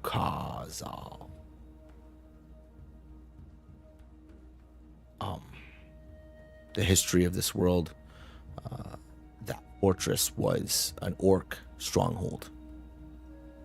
It was the orc stronghold. The one that was broken apart, reigned over by the clans of the Iron Crest. And deep in the Iron Crest range, where jagged peaks rise above dense woods and hot springs steam in hidden valleys, the orcs hold their ancient fortress, Grukazal, the Maw of Iron. Within its war-forged walls, the shard of iron waits, bound by blood and stone, guarded by the 6 clans and the mysterious way wardens. who bind memory and soul to unyielding rock. As you continue to walk, and the rolling hills just kind of mold into one as you kind of slowly crest one and dip into another and crest the next. The third entry, the Shard of Rebellion. The Glassed Throne. Location, Trinvel. You both know Trinvel was the last free city of the Shattered Vale.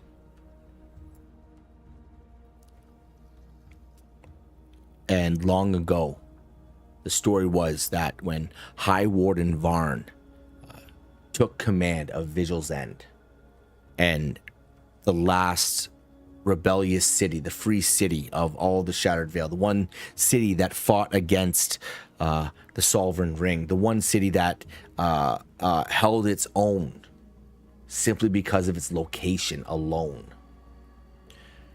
The royal family, Lysandrels,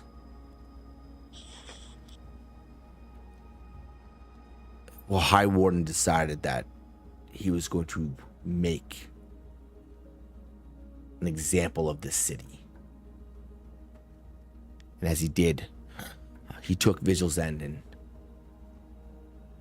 made way. As he got there, he gave them exactly one chance to surrender.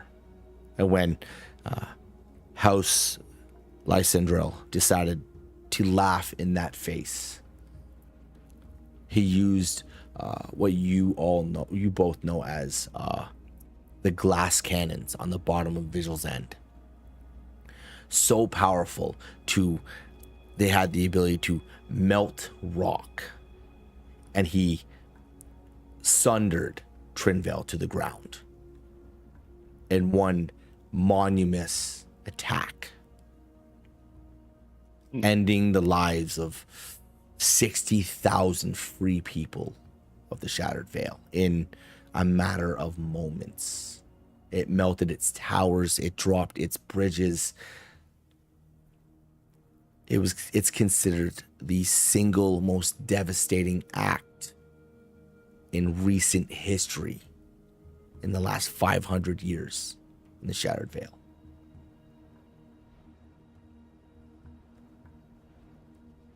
Beneath the shattered forests of Trinvel lies the last rebel stronghold. Now a wasteland of shattered glass, the broken throne below. Here rests the Shard of Rebellion, tangled in wild roots and shattered dreams. It is a shard of wild life and fierce freedom, guarded by the living forest, restless spirits.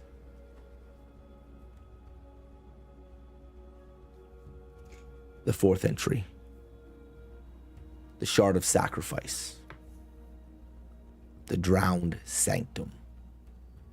Location, beneath the Lake of Thistlemere. Hey, Chris, check out this one. This is when we're going. Hey. Oh, yeah. Lucky us, in a way. Take another big bite as I keep reading. Under the still waters of Lake Thistlemere lies a drowned sanctum, a tomb lost to time where silence is filled with sorrow and undying devotion. The Shard of Sacrifice is kept here, protected by a guardian who has never granted rest, damning the hearts of those who would take it, understand the price of giving all and yet moving forward.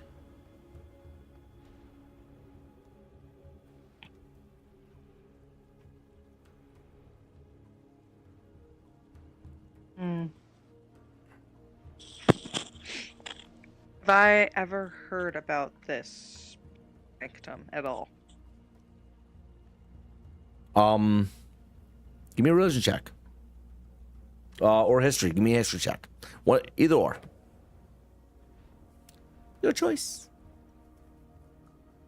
There's that.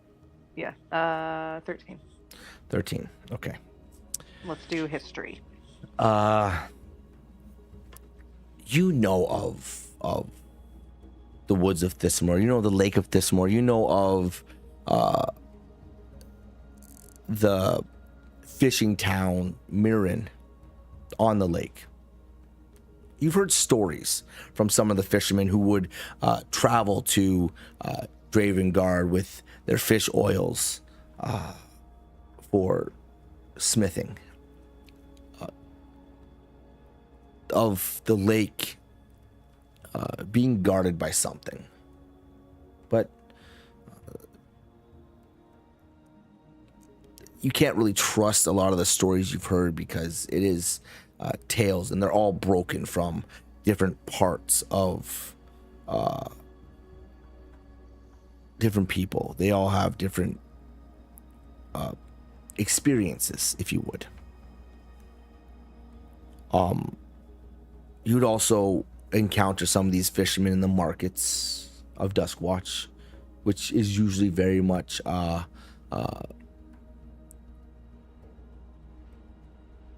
entertained by these fishermen that would travel there with their fish and their oils and all that stuff to sell at the markets and like that. And again, you've heard of encounters or stories of something that guards the lake, but you can only piece together bits here and there as every telling is different. But there is one consistency through all of the stories that you've heard, that there is something that guards that lake. It's but the only consistency in all of them.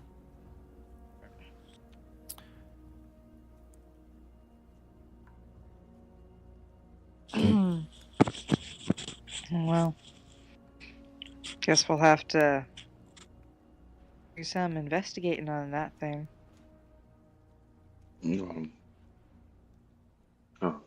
On the shard we're looking for, we're going to?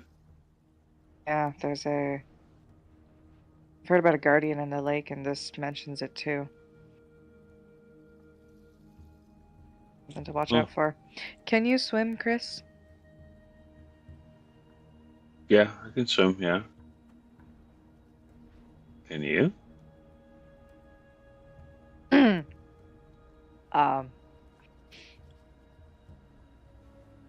No. So, if the shard we're looking for is in the water, this is going to be a bit of a solo job in a way, or Well, I'll go down in the water if I have to. I can sink really well. It's just the floating part that I can't do. Pretty sure we could figure a way to help you float. Maybe we can grab some big leaves and just fill it up with air, then we could put it around your arms maybe. Then we could make you some floaties. Yeah, if that works. Yeah. I don't think I'd be very fond of that, but that's what we have to do to help get float. this thing. Yeah. We'll just have to think outside the box a couple times here. And giant Figure out their plan. inflatable leaves. Yeah. We're going to the woods. There's probably some big trees. Maybe there's some big leaves. Maybe, Chris. Yeah. Maybe, yeah. You never know. Do you know what are these stories of this guardian? Any description of it or anything? I've just heard bits and pieces from crazy old fishermen talking about something that guards the lake. I've always chalked it up to big fish or maybe a bear or something, but if this is also talking about a guardian, then Might be some truth to what those fishermen were saying. Hmm. I've never heard anything specific. So it could be anything. Could be. We'll have to beware of our surroundings. Worst comes to worst, I'll stay on the shore and shoot at it with my bow, and you can swim up to it and deal with it with your staff. So Yep. that's you for that, buddy. Yep. Yeah, I get pulled my good signature move I learned at the fighting pit. Just gotta hit him below the belt. If this guardian has Not sure that below the creature belt, has maybe. a belt, but yeah. Good. Let's try. Let's try. All right, Chris. Keep reading. You see the 5th entry. The Shard of Oaths. The Crystal Heart. Location. Beneath the crystalline plains of the shattered fields. Far to the southwest, on the island, shrouded in mist, lies the shattered fields. Crystalline plains that hum with forgotten oaths. The Shard of Oaths lies hidden beneath these sparkling graves within a temple of fractured promises. It is the shard of binding truth and betrayal, whispering bargains made long ago and demanding those who seek it comfort from their own fractured pledges.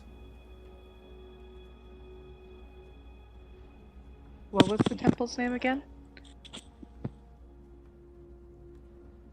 There was no temple on this one. Oh. No, there's a temple, but it didn't say a name. Oh, okay. Yeah. The area is called the Shattered Fields. Mhm. And then the Shard of Oaths. And then at the very bottom, gather all 5 shards and bring them to the Verdant Gate. That silent wound between worlds.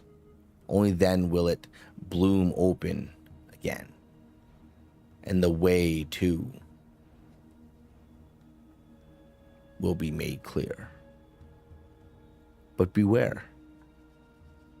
Thalor's power is not easily reclaimed. And the shards carry more than just light. They bear the weight of a fallen god. And fate of all who dare to seek it.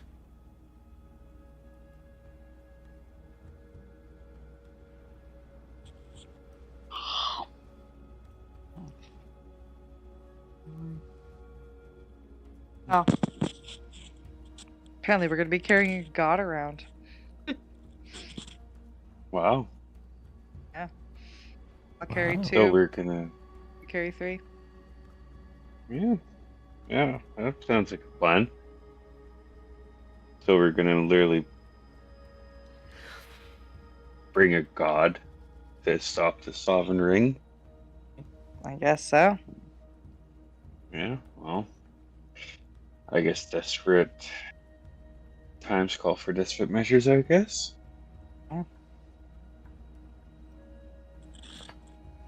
Well, go to Thistlemere and where to next? What do you think? I'll point to the distance. You think Dagger Wind Isle? Yeah, that'd probably sound like a good idea. Maybe do the closest and go to the sort of furthest, then maybe circle around in a way. Yeah. It's gonna be a long journey. It will. Except for making it all by foot. And That'd be really welcome, awesome. Yeah. We could get an airship. Yeah, it would be, yeah. Yeah, could always probably steal one. That's exactly what I was thinking, Chris. Yeah. Yeah. We could probably scare the bejesus out of them. And get real intimidating. Give me your ship. Or I'll be threatening as you can. I don't want to speak words into threat. How do you threat someone? I don't know. I would probably just How? knock them out, throw them out the window, and then take the ship.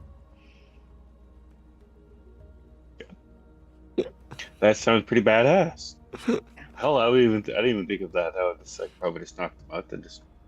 You don't usually do much talking when you're stealing someone's property. Yeah, it's true. It's true. I hope they could fly when you throw them out the window. Well, I don't really think about that part, but they'll probably be dead. Well, hey, yeah, Okay. probably.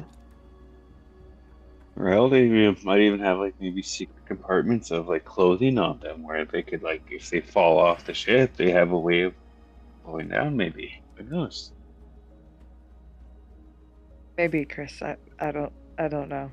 I haven't thought that far ahead about this. But anyways. Well, someone has to. Someone has to. Isn't long Keep before open minds. you guys come upon the forest edge. You've been walking for a few hours, and for the most part,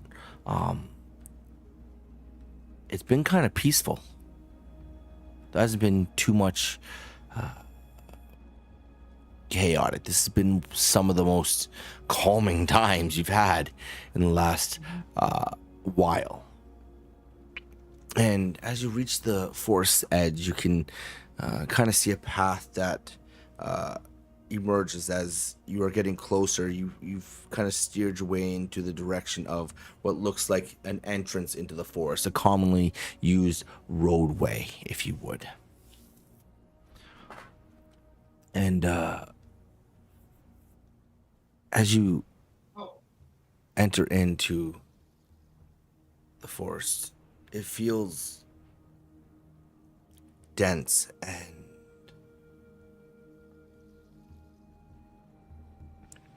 encumbering, almost. Partly welcoming, like this is a safe place to be. And off in the distance, not too far off, you can hear a small town. It's Mirren.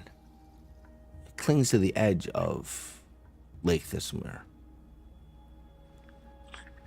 It's a small town. No walls, no towers, just low timber buildings set on stone footings with narrow wooden walkways that kind of make their way through the town. You both know Mirren as a small fishing village.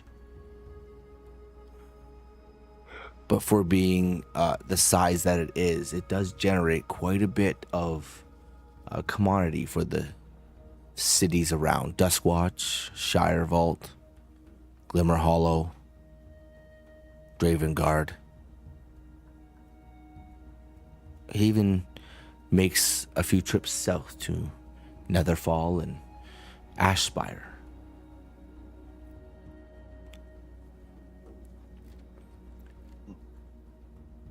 It isn't long before the forest narrows and the woods begin to press in close. The roots are lifting the earth and moss, swallowing the bits of stone around. The air cools, carrying a scent of damp reeds and clean water, long before the lake itself comes into view. Then the trees part, and below this ridge line, down in a little bit of a valley, if you would, lies Mirren. It's crouched on the water's edge. It's half built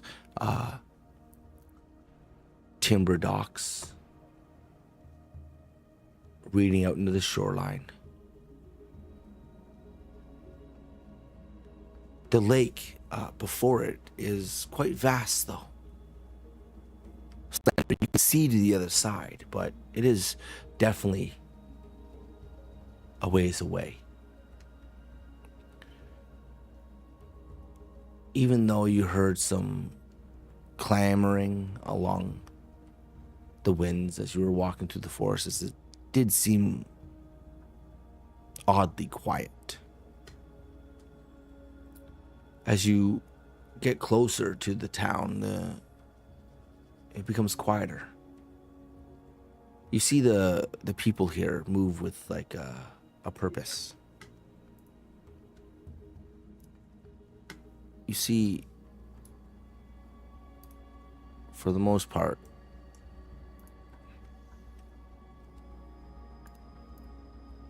you both become on the water's edge. Oh, hold on, where am I? You're right here. And as you enter into this little quaint town, you can see what looks like lanterns that are lit, even though it's just like late afternoon, early evening. The sun is still up, but the lanterns, they're lit already. And from the docks, you can hear a soft bell chimes. Once and then again, marking the later hour. You see a few fishermen pause in their work and look out across the water, counting something only they can see.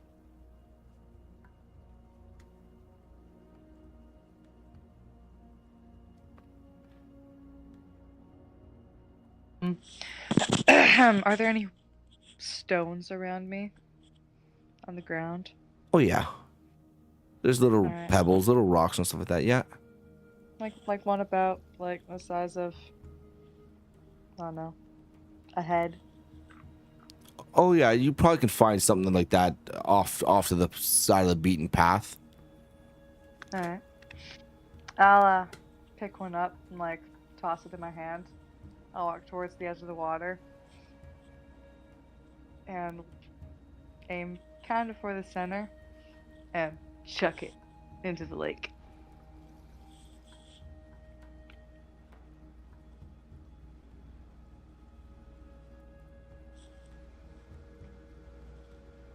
All right.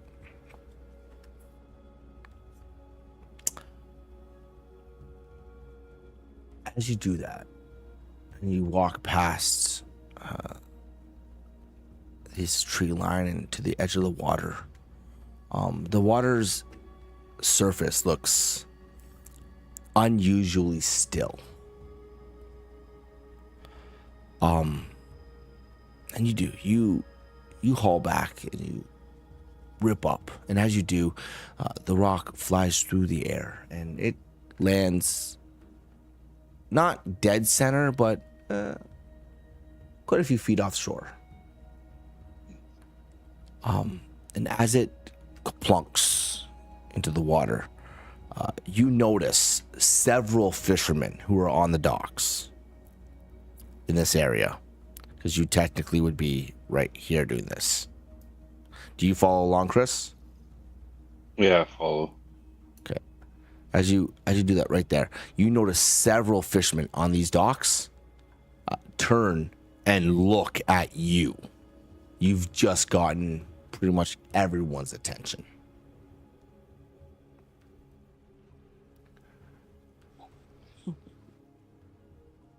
No, that was quite a throw. And then you start to hear little murmurs happening. People chatting among themselves. Well, if you have any questions, I'm sure there'll be lots of people who know who we are now. Yeah. That's a good way to let them know our presence is here. Yeah. Nice small little town. Hmm. I'll, like, toe the water a little bit. Is there any, like, natural part to this water, or does it just seem like regular water? Just unnaturally still. It just seems like it seems like the water is still from like a windless day. Okay. You know what I mean? Not like something's keeping it still. It just doesn't seem like there's much happening on the water, really. And as you Okay. tow the water and you move around a little bit and make a couple of splashes here or there, it feels like a lake. Okay. Um, Well, we should head into town, see what we can figure out. A place to sleep for the night. as you Yeah. as you begin to make your way further into town, you do notice that quite a few of the fishermen and the villagers themselves are looking at you.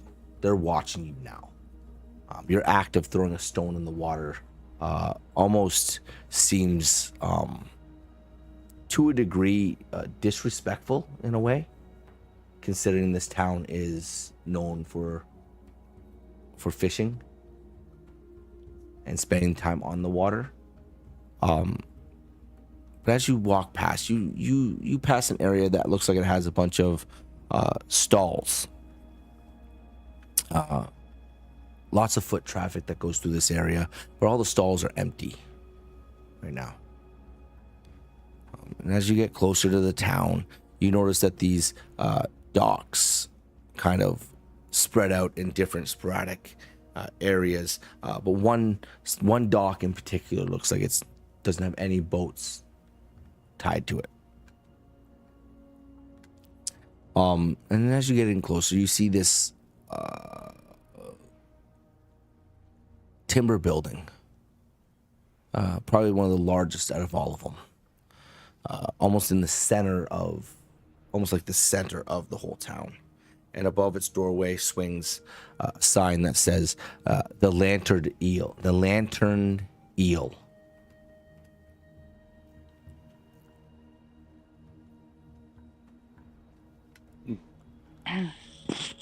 I'll push the door open What you do, for Chris and let Chris through.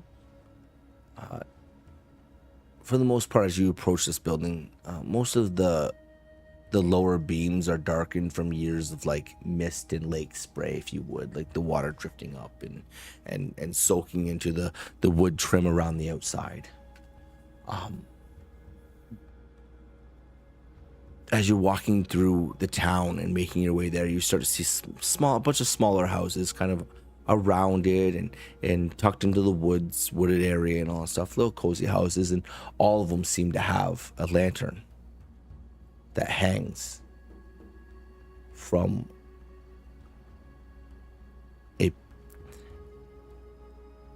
a stud or part of the wall or somewhere, but every single one of these houses seems to have a lantern hung on it, and they're already lit. And as you push the door open and you peer inside, you see it's quite full. There's quite a few people in here right now. It is late evening, as if most of the fishermen, and when you were walking past the docks, you did see quite a few people on the docks as well. And there's quite a few boats tied to the docks themselves, as if the day was over for them. And as you get closer to the Lantern Eel and you're pushing the door open, you notice that there's another very large, what looks like a boathouse in a way, off to the right. And you can see many people inside the opening that leads out into the lake, working away, tending to nets and sewing and such. And the one thing that does look a little out of place is this this large shrine that sits at the edge of the water.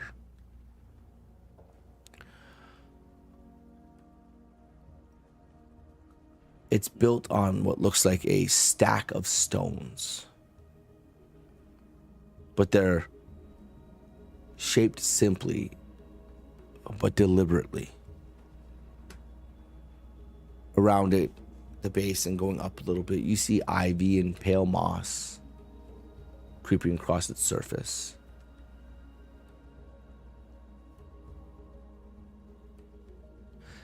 The one thing you do pick up, though, is on the ground scattered around it seems to be bits of offerings, if you would.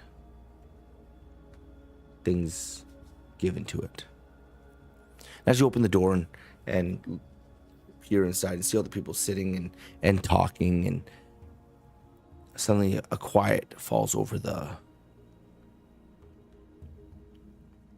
room.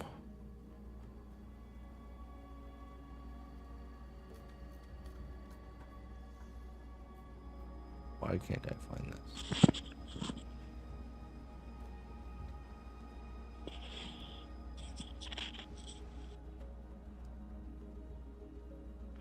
You smell smoke and oil and like clean water layered together.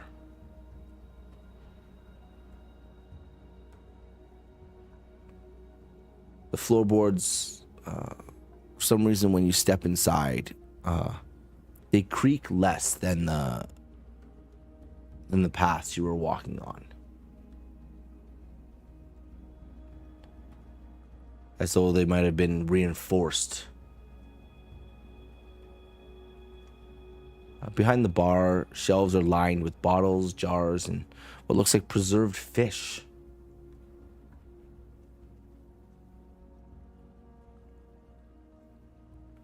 And behind all that, the wall seems to be made of what looks like smooth lake stone that's been placed with care.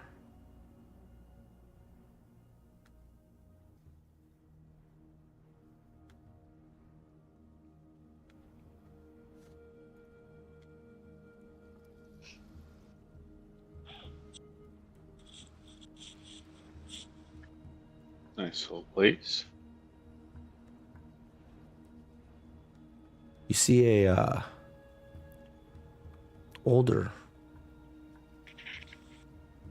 woman. Lean, she's weathered, steady-handed, behind the bar.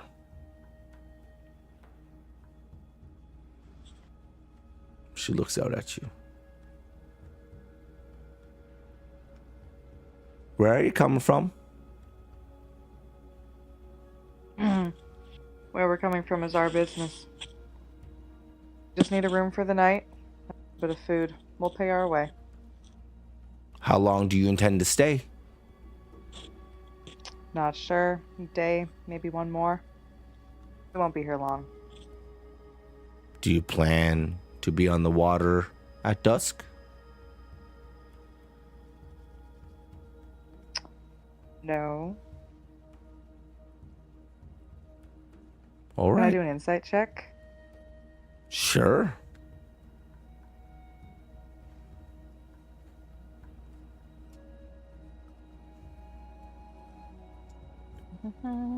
That's a 13. Wow, I rolled 2 12s in a row. 3 12s. That's like uncanny. Yes. Anyway. You gleam from this woman that she's simply trying to almost size you up. She's just trying to glean what your business is here. What if there's something that needs to heed her attention.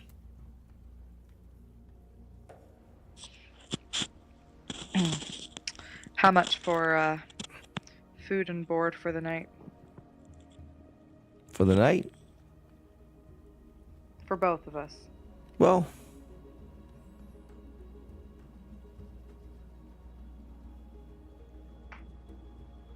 1 gold 1 gold. for the both of you. But I have to say, 1 gold.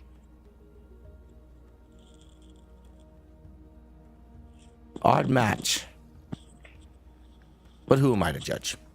As she turns, as she continues to wipe out the glass that's in her hand. We're not. We're not. Oh, No judgment here, dear. No. It's okay. I don't even know him. Don't. She turns back. he doesn't even know my name. And yet you want to share a room? It's cheaper. I'll just Yeah. like put the gold on the counter. All right. Turn around. Well, We're just really good friends. That's it. That's all. take a seat. Someone will be right with you.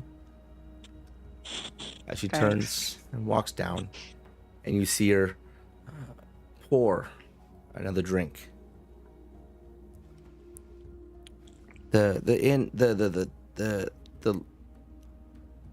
inn that you just came into, at first when you first stepped in, did seem kind of live, active, and for a moment there it stopped when you entered, but then it regained its atmosphere. People chatting and talking, and with the long day of fishing, the things that have happened on the water and everything around that. And as you watch her step away and fill this mug of beer, you see her place it down in front of an individual that for the most part, everyone else that you've clocked, the fishermen, the people in this village, all kind of had the same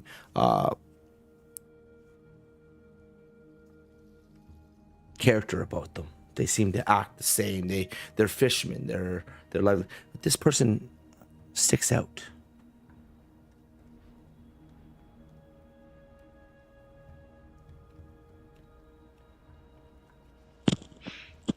That's where I'll end it Are tonight. they? Ah. I was just gonna wait.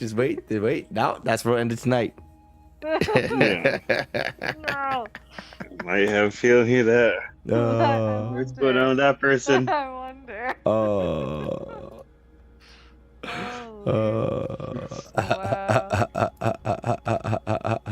Just give me a drink and just grab my scruff the neck. What are you doing in here? Just grab them by the scruff of the neck. Just walk up. Just, what are you doing in here? You're new to town. You've never been here before. And the first thing you're going to do is walk up to this person who you also don't know if they live here or what they do here. And you're just going to walk up and grab them by the neck and be like, what are you doing here? So sorry, he's had too much to drink, hasn't had a single drink. Like, all I'm going to say is, what a way to get your asses kicked the second you walk through. And if you think that you can take on 40 fishermen, think again. Yeah. Oh, and you also both go up a level. Oh, let's go. Sweet. I'm excited. Level 4. I cannot believe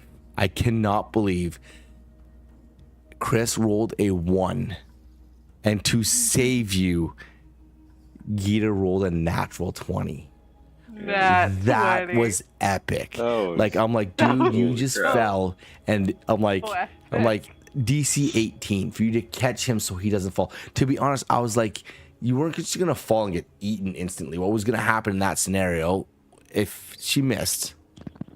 I was gonna be like, oh well, there goes Chris. I was like, what was gonna happen is you were gonna fall with a natural 1. You were gonna fall so quickly that the creature, I rolled in silence and he didn't roll high. It didn't roll high enough that it would have still missed you.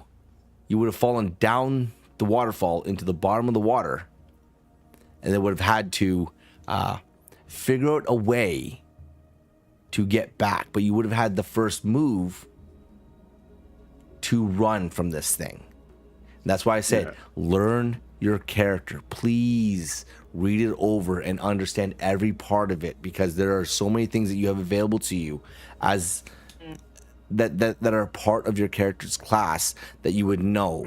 Like monks have the ability to use a key point to use disengage, or you can use as a bonus action to use dash as a bonus action. These are key things that monks have that you want to know, right? So like you would have the ability to get away from whatever's around you, because what was going to happen, there's another chase scene.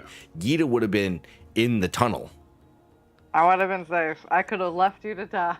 But you would be running from this thing. So your decision on what you were going to do would have greatly been impacted in those moments. And I would have loved to see it happen. But I also love the fact that you rolled a natural 1 and Gita rolled a natural 20 to save your ass. And it was that natural 20. You look, okay, let's put it this way.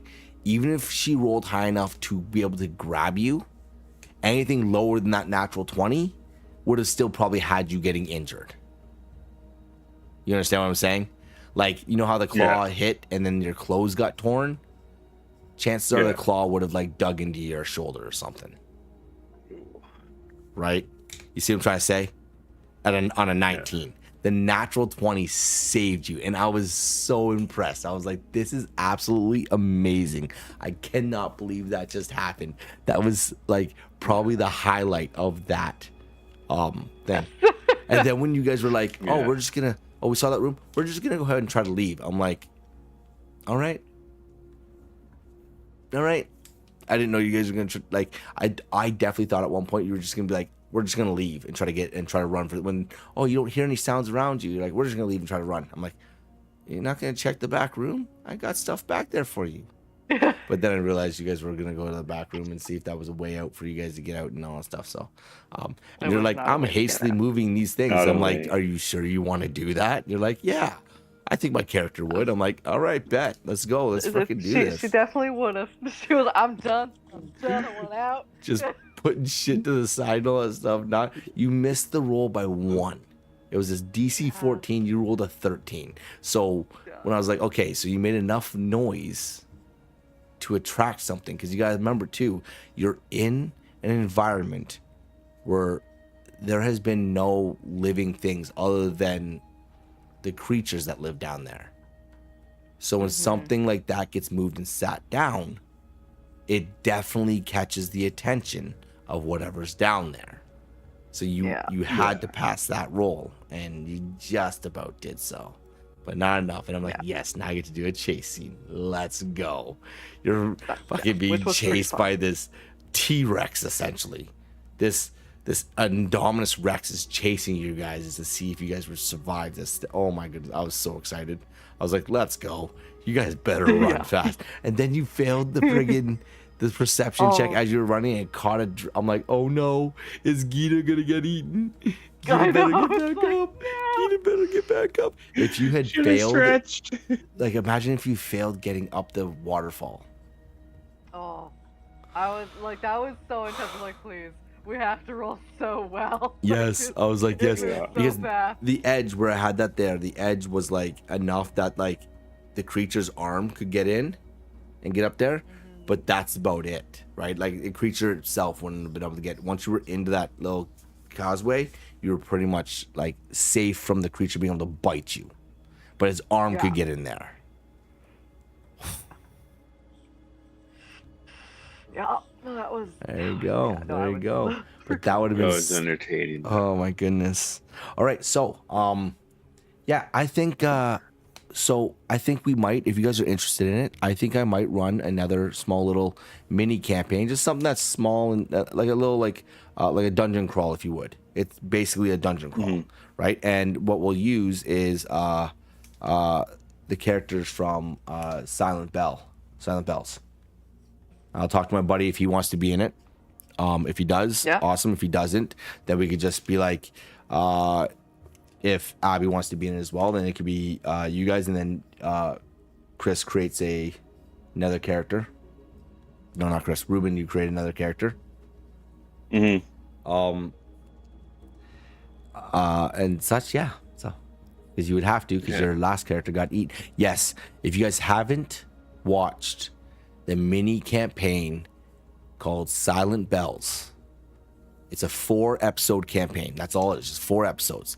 Please go and watch it. These guys fight Santa Claus, or attempt to fight Santa Claus. They save Comet from being corrupted.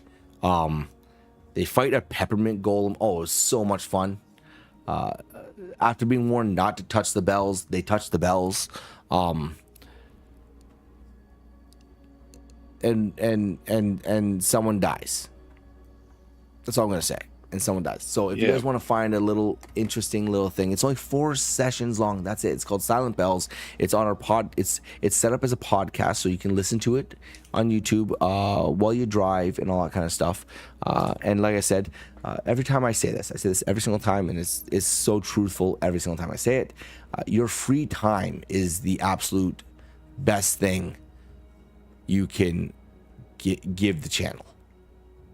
The fact that you come here and you spend your free time watching us, hanging out with us, laughing with us, crying with us, all that kind of stuff is absolutely amazing. And we are so thankful for it, because at the end of the day, we couldn't do what we are doing now if we didn't have your guys' free time. Right? Absolutely. Absolutely. That's that. And we're so grateful for it. Yeah. And this has been a fun journey. Both Ruben and Taryn here are new to D&D. Ruben with a little more experience than Taryn, but essentially they both kind of started a year ago. This is session 34. So this is a campaign we've been running for a while now. 34 sessions. That is crazy. Yep. Crazy. Be going on, what, a year in April or May or whatever? Yeah. At least. So much fun. So much fun. Oh, yeah. I am overly impressed with everything. And like I said before, from the start to now, your guys' evolution into the players you've become versus the players you were when you first started has been absolutely amazing and fun to watch. And I cannot wait to see the types of players you're going to be a year from now.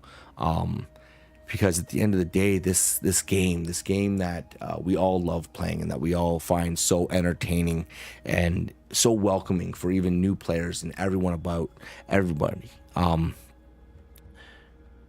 is about freedom of expression and the ability to be like that and not feel judged in any way. And that is a rare thing in this world, because right now in this world, no matter what you do, there is someone out there who wants to judge you for whatever. And here at this table, at our table, at most tables in this area, because there are people, there's always the outliers, but most tables in this game, in this genre, this niche, in TTRPGs in general, are very welcoming and friendly, and yeah. But anyways, I'm super excited to see where you guys get to.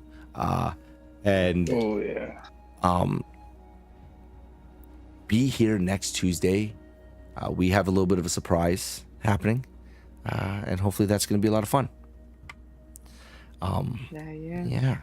Okay. Oh, yeah. Excited for it. Yeah. Thank you all so much for hanging out. Thanks for being here. And like always, be the absolute amazing person that you can be. And until next time. Deuces. Hakuna Matata. Hakuna Matata. It means goodbye. Goodbye.